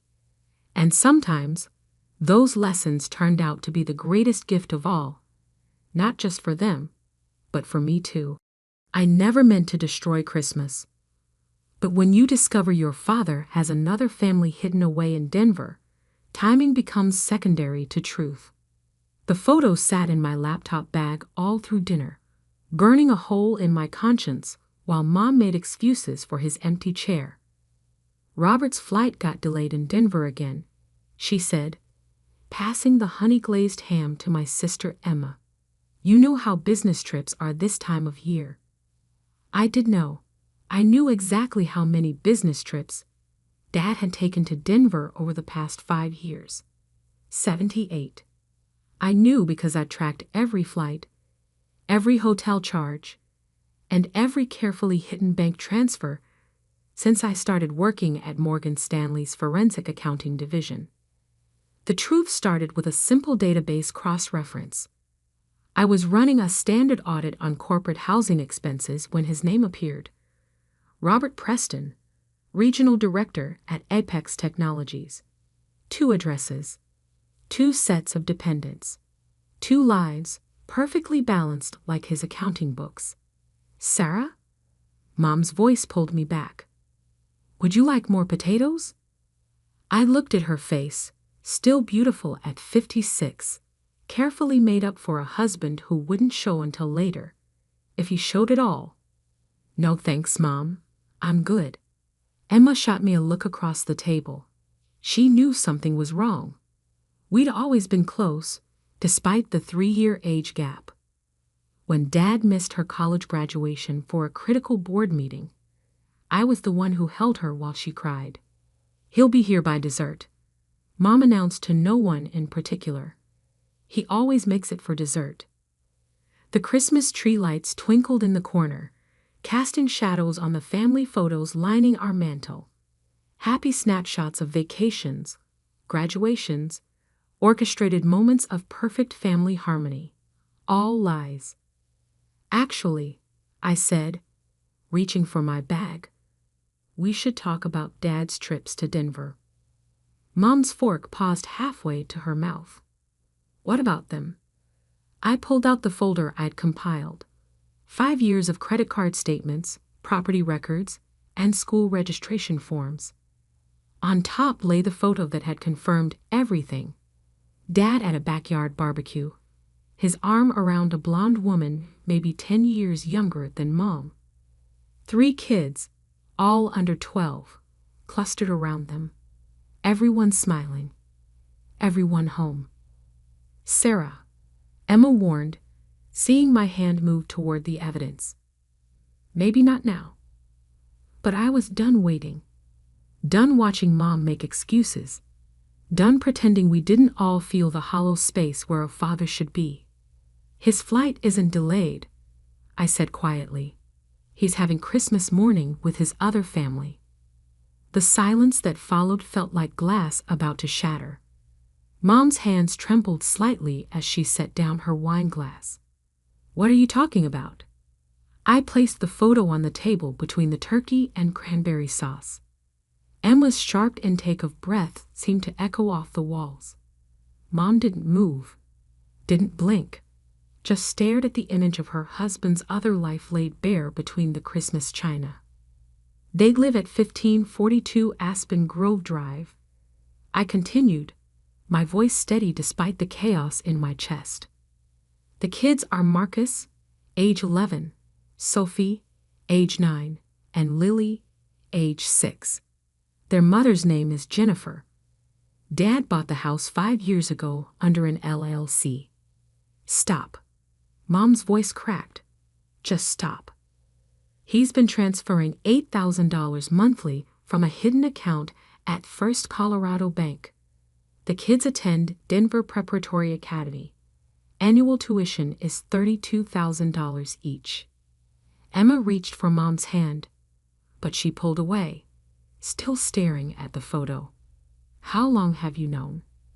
3 weeks, I admitted. I needed to be sure. To gather proof before. The front door opened, letting in a blast of December air and the sound of footsteps in the foyer. Dad's voice called out, cheerful and oblivious. Sorry, I'm late. Denver Airport was a nightmare. He walked into the dining room, still unwinding his scarf, his cheeks red from the cold. It took him exactly 4 seconds to register the silence. 3 more to see the photo. 1 final moment for his face to drain of all color. Robert, Mom whispered, and somehow that single word carried 28 years of marriage, 2 daughters' childhoods, and 1,000 shattered promises. Dad's eyes darted between us, landing finally on me. Recognition flickered there. He knew exactly how I'd found out. Sarah, he started, you don't understand. Actually, Dad, I cut him off, pulling out the rest of the folder. I understand perfectly. Would you like me to explain it to Mom, or would you prefer to tell her yourself? The Christmas tree lights kept twinkling, casting colored shadows across the scene like some twisted holiday tableau. Mom's hands were white-knuckled on the table edge. Emma had tears streaming down her face. And Dad looked like a man watching his careful house of cards collapse in slow motion. Merry Christmas, I said softly, pushing back my chair. I think it's time we all got the truth for a change. The next 30 minutes were a masterclass in denial. Dad tried every strategy in his executive playbook. Deflection, minimization, even attempting to paint me as the villain for ambushing the family on Christmas. This is a gross misrepresentation, he said, pacing between the china cabinet and the fireplace. You've taken business arrangements completely out of context. I opened my laptop, pulled up the spreadsheet I'd spent 3 weeks building.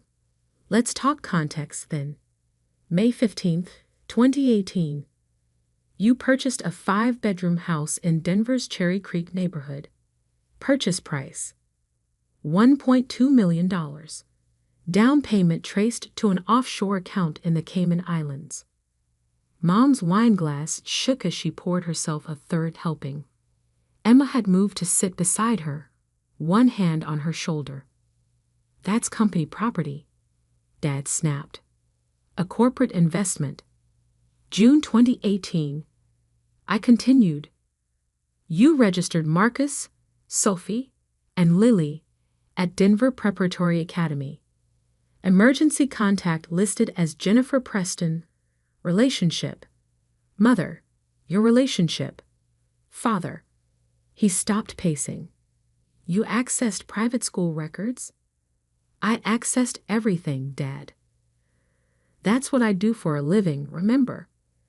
You bragged about it at Thanksgiving. How your daughter works in financial forensics at Morgan Stanley. The irony wasn't lost on any of us. He'd spent years proudly telling colleagues about my career, never imagining I'd turn those skills on his own carefully constructed facade. Monthly expenses. I clicked to the next spreadsheet. Private school, $8,000. House payment, $6,200. Jennifer's Range Rover, $1,100. Children's activities, soccer, ballet, piano lessons, $2,400. Total monthly support, approximately $22,000. Mom stood abruptly, stumbling slightly. $22,000? While you told me we needed to cut back on property taxes, while I canceled my art classes to save money. Linda, Dad reached for her, but she recoiled.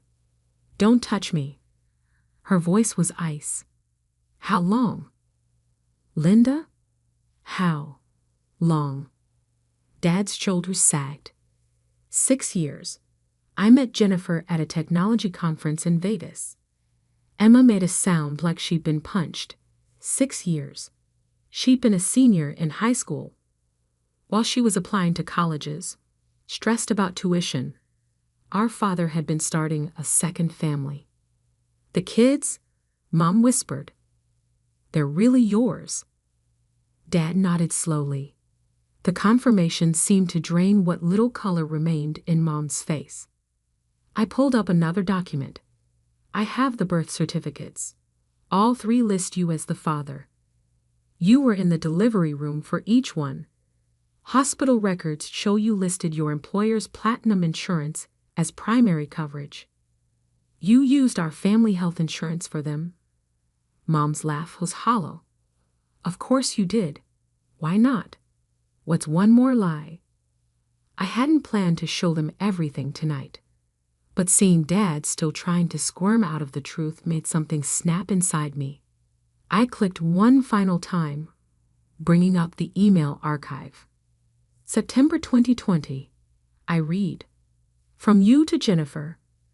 My love, another boring dinner with the old family. Wish I was there with you and our beautiful children instead. You're my real life. The rest is just obligation. The silence that followed was absolute. Even the Christmas tree lights seemed to dim. There are hundreds more, I said quietly. Every missed birthday, every canceled weekend, every time you told Mom you were stuck at the office. You were with them, your real family. Dad sank into his chair, head in his hands.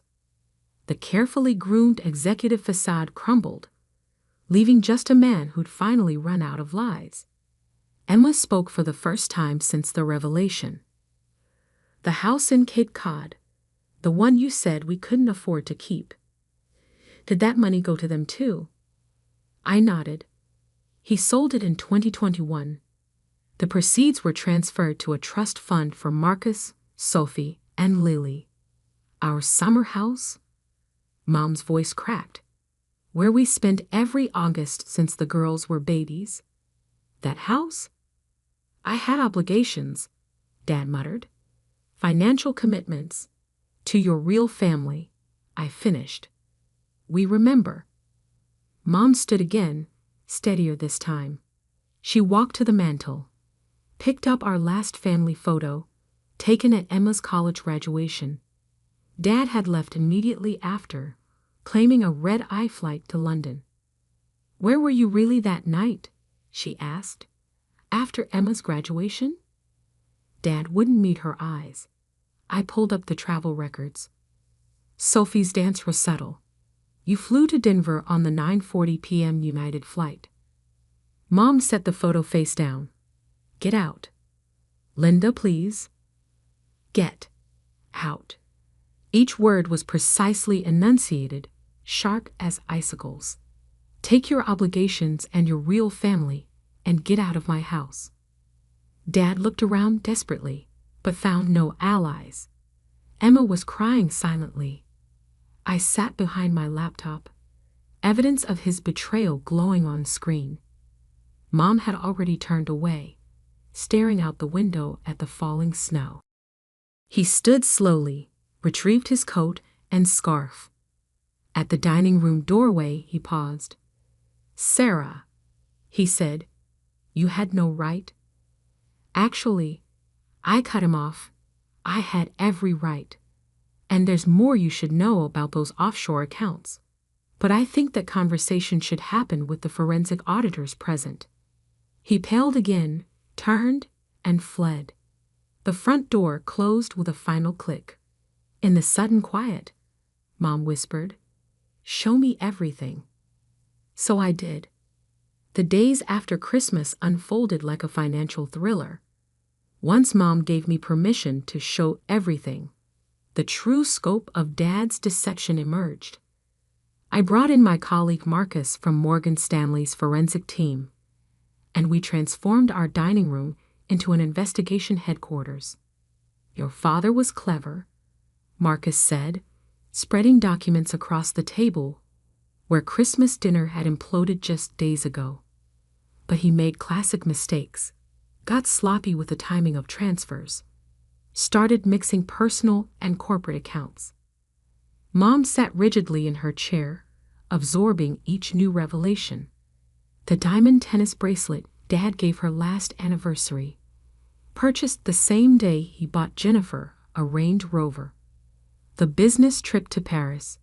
Hotel records showed 2 rooms, one under family Preston. What's this?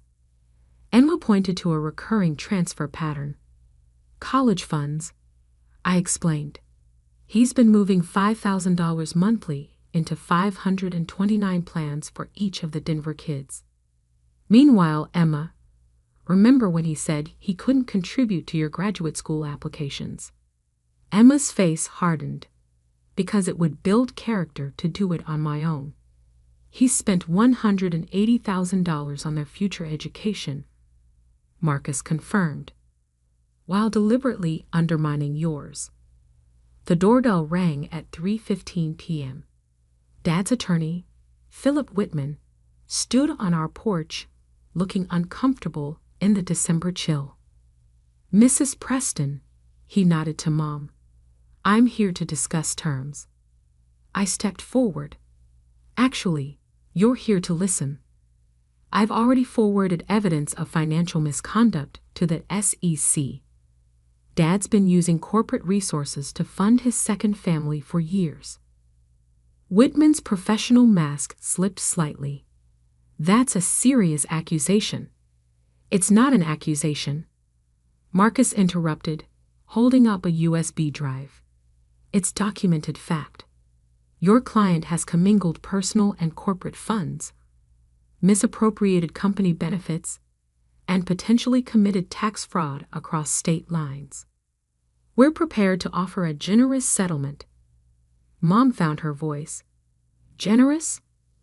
Like the $22,000 monthly allowance he gave them while telling me to cut back on groceries. Whitman cleared his throat. Mrs. Preston, surely we can. It's Miss Thompson now, Mom said quietly. I'm reverting to my maiden name. And you can tell Robert that generous doesn't begin to cover what he owes. I handed Whitman a folder. Our terms. Full financial disclosure. Immediate division of all assets. Mom gets the house, her art studio business, and half of everything he's hidden, including the offshore accounts. And, Emma added, her voice steel, he pays back every penny of my student loans, with interest. Whitman scanned the documents, his frown deepening. These figures are thoroughly documented, Marcus finished. The SEC will be particularly interested in how company benefits were allocated to unauthorized dependents. Robert's position at Apex is probably already compromised. I cut in. I spoke with their board this morning. They're launching an internal audit. The attorney's face went ashen. Dad's carefully constructed house of cards wasn't just falling. It was being methodically dismantled. One more thing, I added, pulling out a final document. We found the prenuptial agreement with Jennifer, the one dated 2018, claiming Dad was legally separated from Mom. That's fraud. Whitman tried one last time. Sarah, your father cares deeply about this family. Which one? Emma asked bitterly. The question hung in the air like frost. Mom stood, every inch the gallery owner she'd been before Dad convinced her to scale back. Tell Robert he has 24 hours to accept these terms. After that, we go public with everything. The company Christmas card will be particularly interesting, I added. The one where he's posed with both families, 2 weeks apart. Same tie, different lives. Whitman left with our terms, looking shaken. As the door closed, Mom's composure finally cracked. She sank onto the sofa, tears flowing freely. All those years, she whispered. All those empty chairs at dinner. Missing recitals. Cancelled anniversaries. He was just with them? I sat beside her, took her hand. He's going to pay for every empty chair, Mom. Every missed moment. Emma joined us, her analyst mind still processing. The Cape Cod house, can we get it back?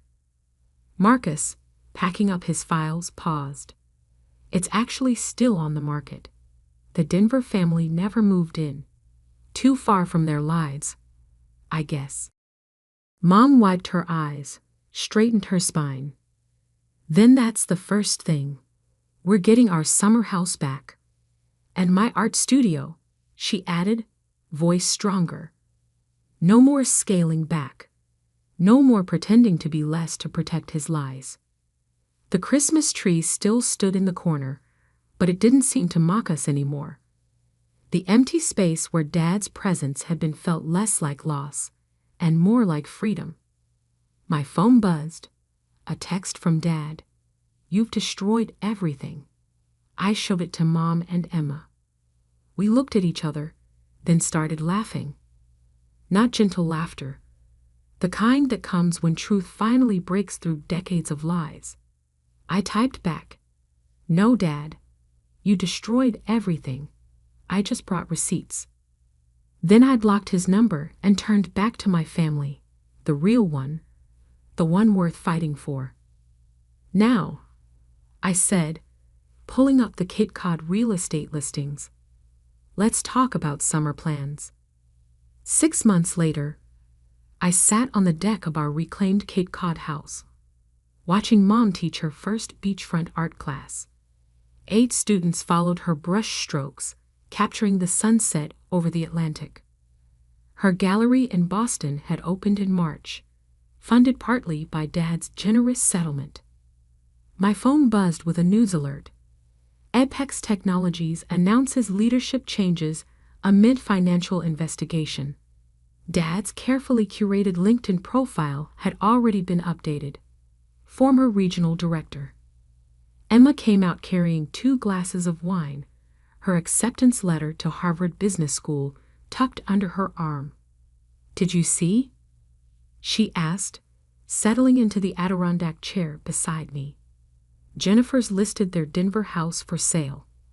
I had seen it. $1.2 million, same as the purchase price. The real estate photos showed empty rooms, bare walls where family photos had hung. No more backyard barbecues. How's Mom doing? Emma nodded toward the art class. Better. The therapist says she's processing it all remarkably well. The gallery helps.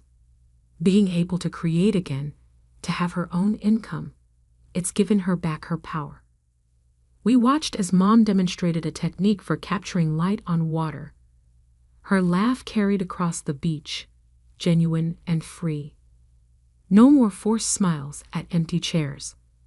The settlement had been comprehensive, thanks to Marcus's meticulous documentation and the SEC's keen interest in Dad's creative accounting.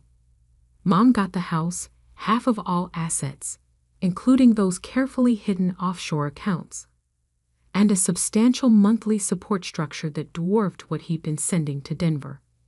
Emma's student loans were paid in full, with enough left over to fund her Harvard dreams. The irony, she said, sipping her wine, is that Dad's character building actually worked, just not the way he intended. My phone buzzed again, a text from Marcus. Final audit complete. Your father's severance package was denied. Board cited ethical breaches and fiduciary violations. I showed Emma the message. She smiled grimly. No golden parachute. Not even a bronze one. The last time we'd seen Dad was at the settlement signing. He'd aged decades in 6 months, his executive polish replaced by desperate exhaustion. Jennifer had already moved out, taking the kids to her parents' house in Minnesota. Turns out a secret second family is less appealing when the secret and the money disappear. "Miss Thompson?" One of Mom's art students approached our deck. "Your mother's work is incredible." We had no idea she was the same Linda Thompson from the Boston Gallery. Mom's first show had sold out opening night. Critics praised her raw emotional depth and fearless exploration of betrayal and renewal. The centerpiece, a massive canvas titled "Just Business," featured a man casting multiple shadows, each one darker than the last. It hung in the gallery's front window, visible from Dad's daily commute route. Speaking of business, Emma said after the student left, "Have you looked at the trust fund documents?" I had. Dad's real family had their own settlement to navigate. The Denver house proceeds would be split between all 5 children: Marcus, Sophie, Lily, Emma, and me. Equal distribution, the lawyers called it. Blood is blood, Emma mused, even when it's poisoned. Mom's class wrapped up as the sun melted into the horizon. She joined us on the deck, paint on her hands and peace in her eyes. "Good session?" I asked, pouring her a glass of wine. "The best yet." She settled into her chair, kicked off her sandals. "I'm thinking of making it a weekly series. Sunset and Secrets, 2 on the nose." We laughed, and the sound carried across the water like healing. "Oh," Mom added, reaching for her phone, "did you see the email from the Denver school? They're refunding half the tuition payments. Something about fraudulent application documentation." Of course I'd seen it. I'd made sure the school's financial audit team had received copies of Dad's false residency claims and forged separation papers. "I was thinking," Mom continued, "we could use that money to start a scholarship for single mothers returning to art school." Emma raised her glass. "To new beginnings." "And better business trips," I added. Mom smiled, a real smile, not the brave face she'd worn through years of empty chairs and hollow excuses. "To truth," she said simply. "However, it finds us." Later that night, as Emma and I cleaned up the art supplies, we found Mom's latest work in progress. A small canvas, still wet. 3 women on a beach, backs to a setting sun, faces turned toward tomorrow. My phone buzzed one final time. Dad's new number. Not yet blocked. The Denver house isn't selling. I don't suppose. I deleted it without responding. Some business trips, I've learned, are better left unfinished. Instead, I texted Marcus, "Cape Cod this weekend?" Mom's teaching sunset portraits. His response came quickly. "Wouldn't miss it. Bringing case files, though. SEC has questions about similar patterns at other firms." I smiled, looking out at the ocean where Mom and Emma were walking along the shore, their shadows long and single in the fading light. Sometimes the best revenge isn't destruction, it's reconstruction. Building something stronger from the broken pieces, creating art from ashes, and learning that family isn't about shared DNA or hollow excuses. It's about who stays when the truth comes out. The text came at 3:47 a.m., lighting up my bedroom like an accusation. "Amanda, stay away from Mom's funeral. You abandoned her when she needed you most. We don't want you there. None of us do." I stared at my sister's words until they blurred, thinking about the $4,300 hospice bill I paid last week.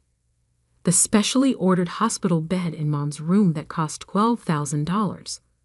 The private nurse, Maria, who I'd hired for night shifts at $45 per hour. All handled quietly, through my lawyer, because Mom had asked me to let Amanda think she's in charge. It's the only thing that makes her feel important.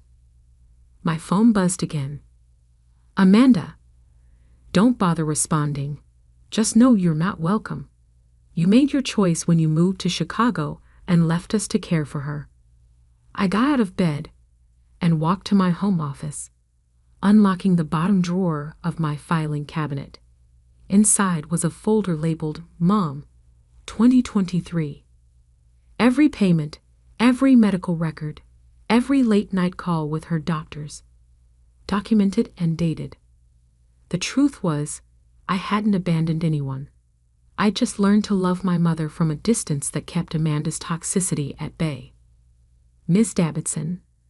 Maria's text popped up. I'm so sorry about your mother. I was with her at the end. She asked me to tell you she understood, and that the blue envelope is in her dresser. The blue envelope. Mom's cryptic mention during our last lucid conversation 3 weeks ago. When the time comes, she'd whispered, remember the blue envelope. It's all there. My landline rang, the private number only 5 people had. I picked up, knowing who it would be.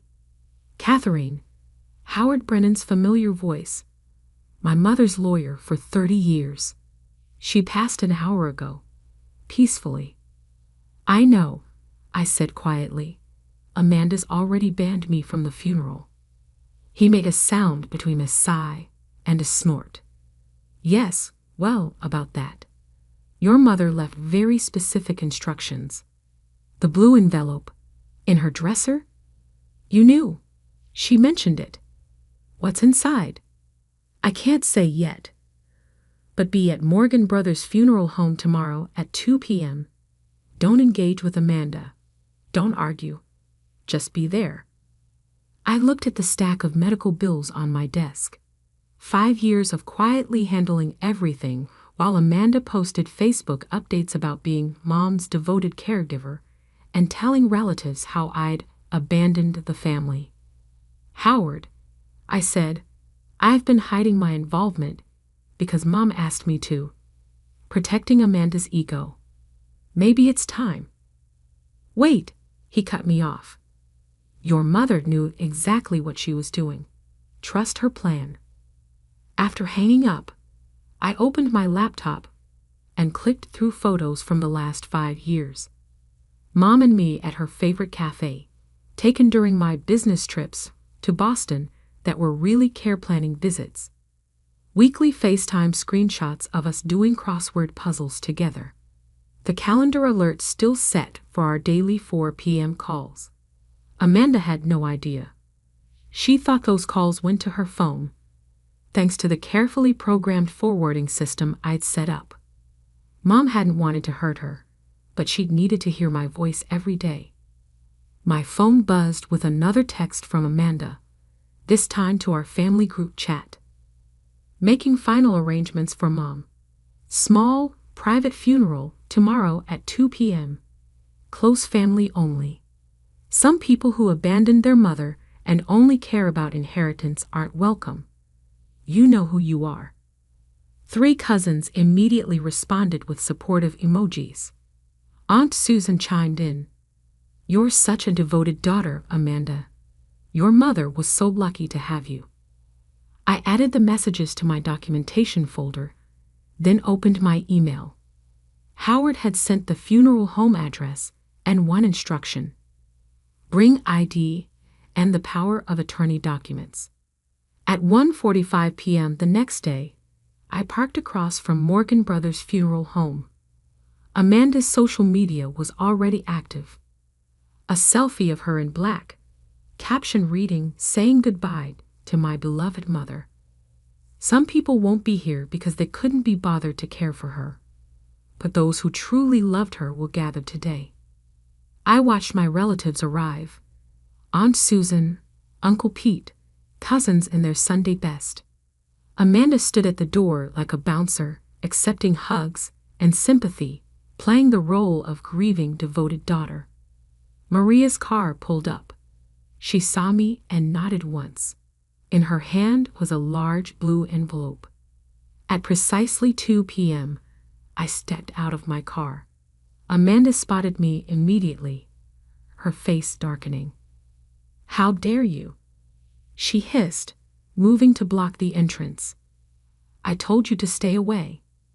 Behind her, Howard appeared in the doorway. "Actually, Amanda, Catherine is not only welcome, she's required to be here. Your mother's explicit instructions." "Mom would never," Amanda started. "Mom did," I said quietly, pulling out my phone. "And before we go in, you might want to see exactly what she wanted everyone to know." I held up the screen, showing 5 years of receipts, medical orders, and daily care logs. Amanda's face went from angry to pale in seconds. "That's not possible," she whispered. "You abandoned us. You left. Everyone knows." "Everyone knows what you told them," I corrected. Mom knew the truth. And apparently, I nodded toward Maria and the blue envelope. She documented everything. Howard cleared his throat. "Shall we begin?" There's quite a lot to discuss. Amanda's carefully constructed narrative was about to shatter. And for the first time in 5 years, I didn't have to pretend it wasn't there. The funeral home's reception room felt too small for the weight of secrets it was about to hold. Family members shifted uncomfortably as Howard asked everyone to be seated, his briefcase and Maria's blue envelope sitting ominously on the podium. Before we proceed with the service, Howard began, "Margaret Davidson left explicit instructions about how this day should unfold." Amanda tried to interrupt. "We don't need to." Actually, Howard cut in firmly. "We do. It's a condition of the will." He opened the blue envelope first, removing a USB drive and a handwritten letter. "Margaret recorded this video 3 months ago. She was of sound mind, with 2 physicians and myself as witnesses." The projector hummed to life, and suddenly Mom was there on the wall, thin but clear-eyed, sitting in her favorite armchair. The timestamp showed March 15, 2023, 2:14 p.m. "If you're watching this," she began, "I'm gone, and Amanda has probably already tried to prevent Catherine from attending my funeral." The room went silent. Aunt Susan's supportive hand dropped from Amanda's shoulder. "For the past 5 years," Mom continued, "I've asked Catherine to hide her involvement in my care. Not because she wanted to, but because I needed to understand something about my daughters. And now I do." She held up a stack of papers, copies of the same documentation I had collected. "Catherine has paid for my medical care, arranged my hospice, hired my nurses, and called me every day at 4 p.m. Those calls, Amanda claimed, were coming to her, forwarded from Catherine's line, at my request. The expensive treatments Amanda told everyone she funded. All Catherine, working through Howard to keep it quiet." In the front row, Amanda's face had gone from pale to ashen. "Why the deception?" Mom continued. "Because Amanda needed everyone to think she was my devoted caregiver. She needed the attention, the praise, the social media sympathy. And I enabled that, to see how far she would go." The video showed Mom picking up another document. "Amanda has spent the past 5 years telling everyone that Catherine abandoned me. Posted it on Facebook, told our family, even had our church prayer group believing it. All while living in my house rent-free, using my credit cards, and taking credit for the care her sister provided." Aunt Susan made a small sound of distress. Uncle Pete was staring at his hands. But here's what truly broke my heart. Mom's voice hardened slightly. Last month, Amanda sold my wedding ring collection, pieces I specifically told her were meant for Catherine. She claimed I had given them to her, then used the money to take a cruise. She posted photos of that cruise the same week Catherine was quietly paying $23,000 for my new heart medication. Maria, standing by the door, nodded in confirmation. She had been there when Amanda took the rings, ignoring Mom's protests. So today, Mom continued, the truth comes out. In this envelope is a complete accounting of the past 5 years. Every payment Catherine made, every lie Amanda told, every post, every text, every manipulated moment. Howard paused the video, turning to address the stunned room. There's more, but first, Amanda, would you like to explain the rings? Amanda stood up, hands shaking. This is elder abuse. Catherine manipulated Mom, turned her against me. I was here every day. I posted about being here every day. I corrected quietly. Actually, being here was different. Would you like to see the security footage from Mom's cameras? The ones that show how many nights you really spent devotedly caring for her. You spied on me? No, Howard interjected. Margaret did. She wanted evidence of exactly how her daughters behaved when they thought no one was watching. He pressed play again. Mom's face reappeared, softer now.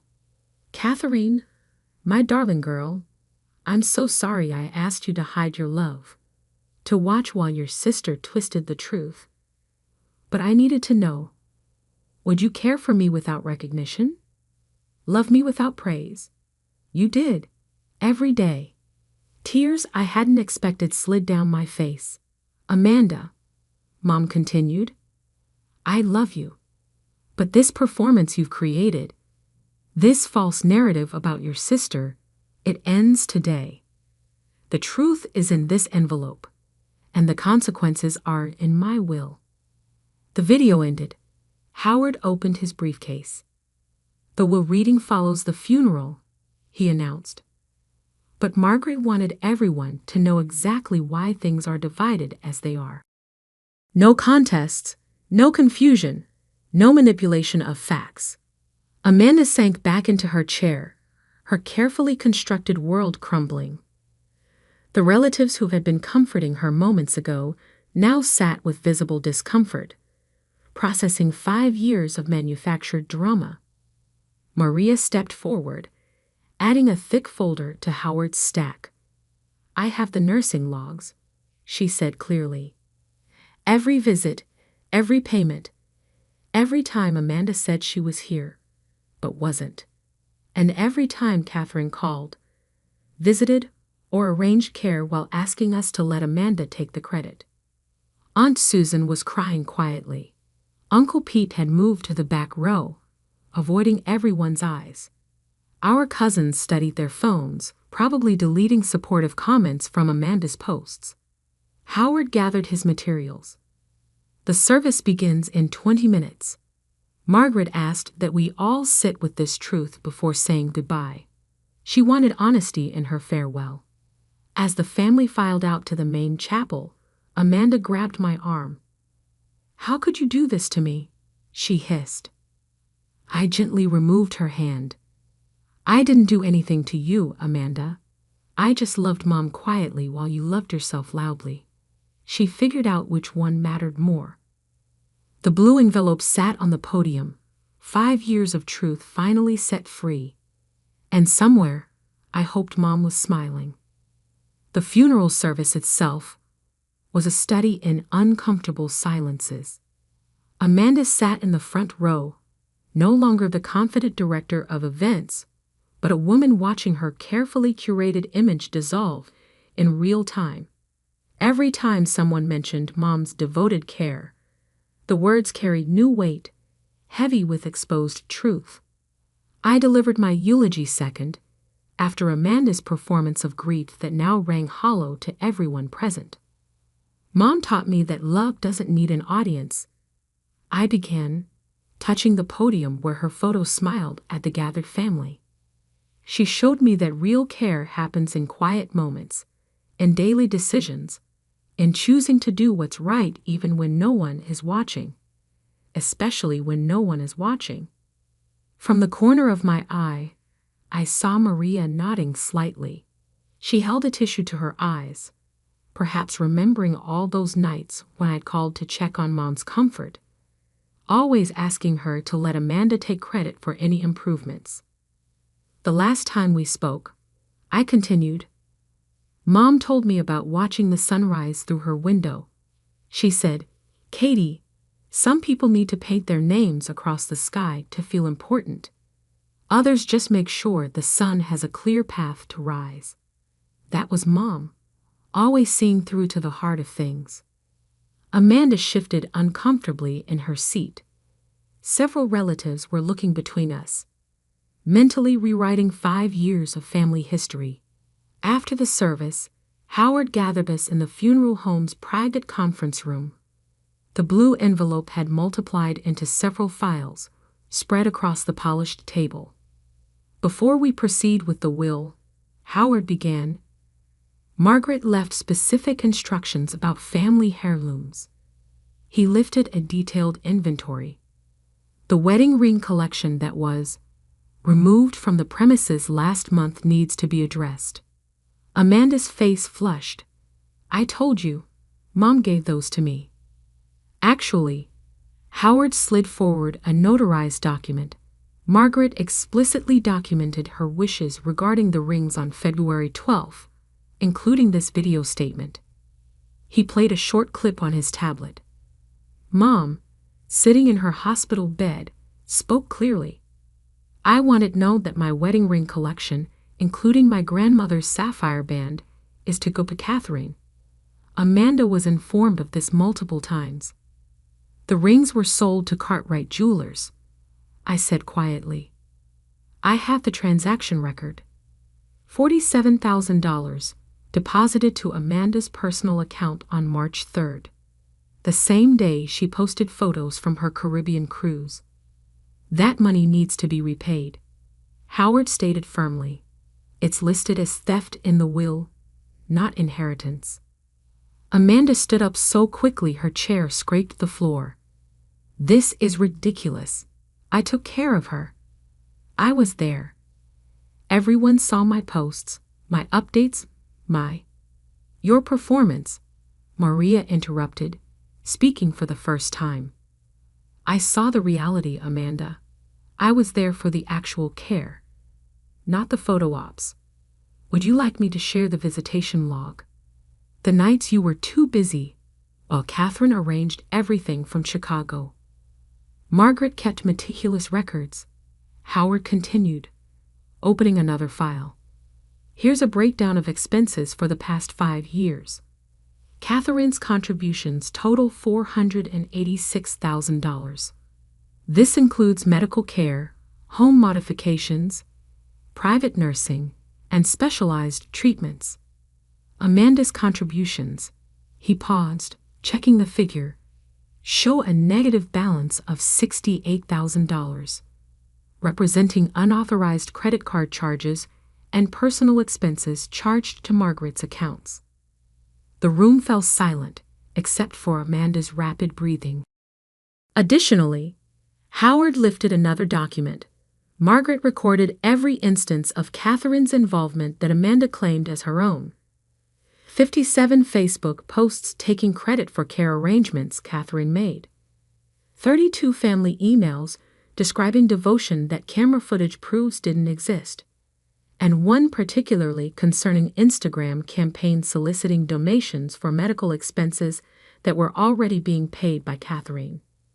That's fraud, I said softly. The donations, Amanda. What happened to that money? She wouldn't meet my eyes. Howard answered instead. According to bank records, $23,400 was raised through Amanda's social media appeal. The funds were used for a down payment on her new Mercedes. Aunt Susan gasped. She had donated $5,000 to that campaign. "Here's what's going to happen," Howard stated, his tone leaving no room for argument. "The will reading follows shortly, but Margaret required these issues be resolved first. Amanda, you have 30 days to repay the ring money. Return the donated funds to all contributors with a full explanation, and post a public correction about Catherine's role in Margaret's care. And if I refuse..." Amanda's voice shook slightly. Howard smiled thinly. "Then we proceed with legal charges for theft and fraud." Margaret was very thorough in protecting Catherine's reputation once the truth emerged. I opened my phone's photo gallery, finding the last picture I had taken with Mom. It was during a quiet moment 3 months ago, both of us working on her favorite crossword puzzle. No social media posts, no audience, just love. "Amanda," I said, turning the phone so she could see. "Mom knew you needed recognition. She understood that. But she couldn't understand why you needed to destroy me to get it." "I didn't," she started, then stopped, staring at the photo. "When was that taken?" "I thought I was there that day." "You were in Cancun," Maria provided. "Catherine flew in specifically because you had a beach trip planned during your mother's chemotherapy week." Amanda sank back into her chair, the weight of exposed truth finally becoming real. Howard gathered his files. "The will reading begins in 10 minutes. Margaret suggested we all take a moment to reflect on what real devotion looks like." The room emptied slowly, leaving me alone with the evidence of 5 years of quiet love. On the table, Mom's photo seemed to wink at me, as if to say, "The truth may whisper, but it never stays silent forever." The will reading was everything Mom had promised in her video: methodical, clear, and impossible to contest. Howard delivered each revelation with the precision of a surgeon, cutting through years of deception. "The family home at 1542 Maple Grove Road," he began, "is transferred to Catherine Davidson, along with its contents, excluding personal items specifically listed in Appendix A." Amanda's sharp intake of breath echoed in the quiet room. She'd been living in that house rent-free, claiming she needed to be close to Mom. Margaret's investment portfolio, valued at approximately $2.1 million, is to be divided as follows. Howard continued. 80% to Catherine Davidson, in recognition of her financial support and care. 10% to a medical care trust for future family needs. The remaining 10% to Amanda Davidson, contingent upon full repayment of unauthorized expenditures and completion of the previously discussed public corrections. I watched my sister's face transition from shock to calculation. Even now, she was probably figuring out how to spin this, how to play the victim one more time. Additionally, Howard lifted another document. Margaret left specific instructions about family history and photographs. All digital assets are to be transferred to Catherine's control, with a requirement that false social media posts about Margaret's care be removed and corrected. "You can't control what I post," Amanda protested weakly.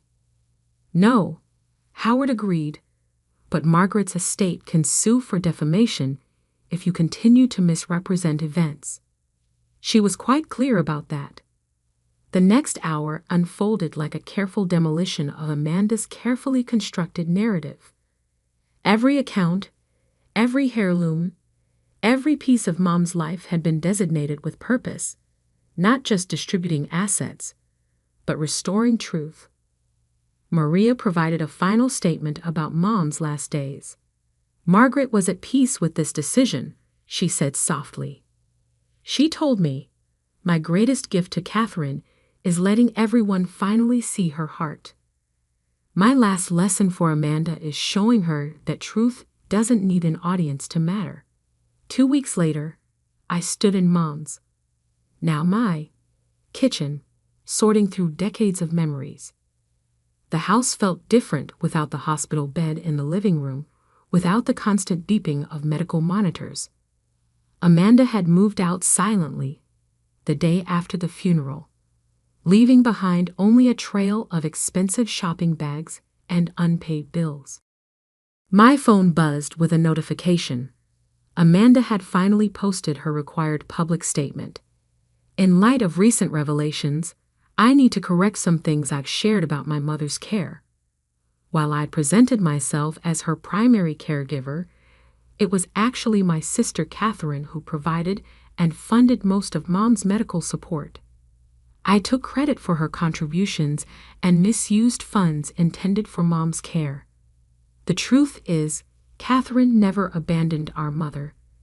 I abandoned my integrity. I'm sorry. The comments were a mix of confusion and dawning understanding. Aunt Susan had added a long post about learning the difference between performance and devotion.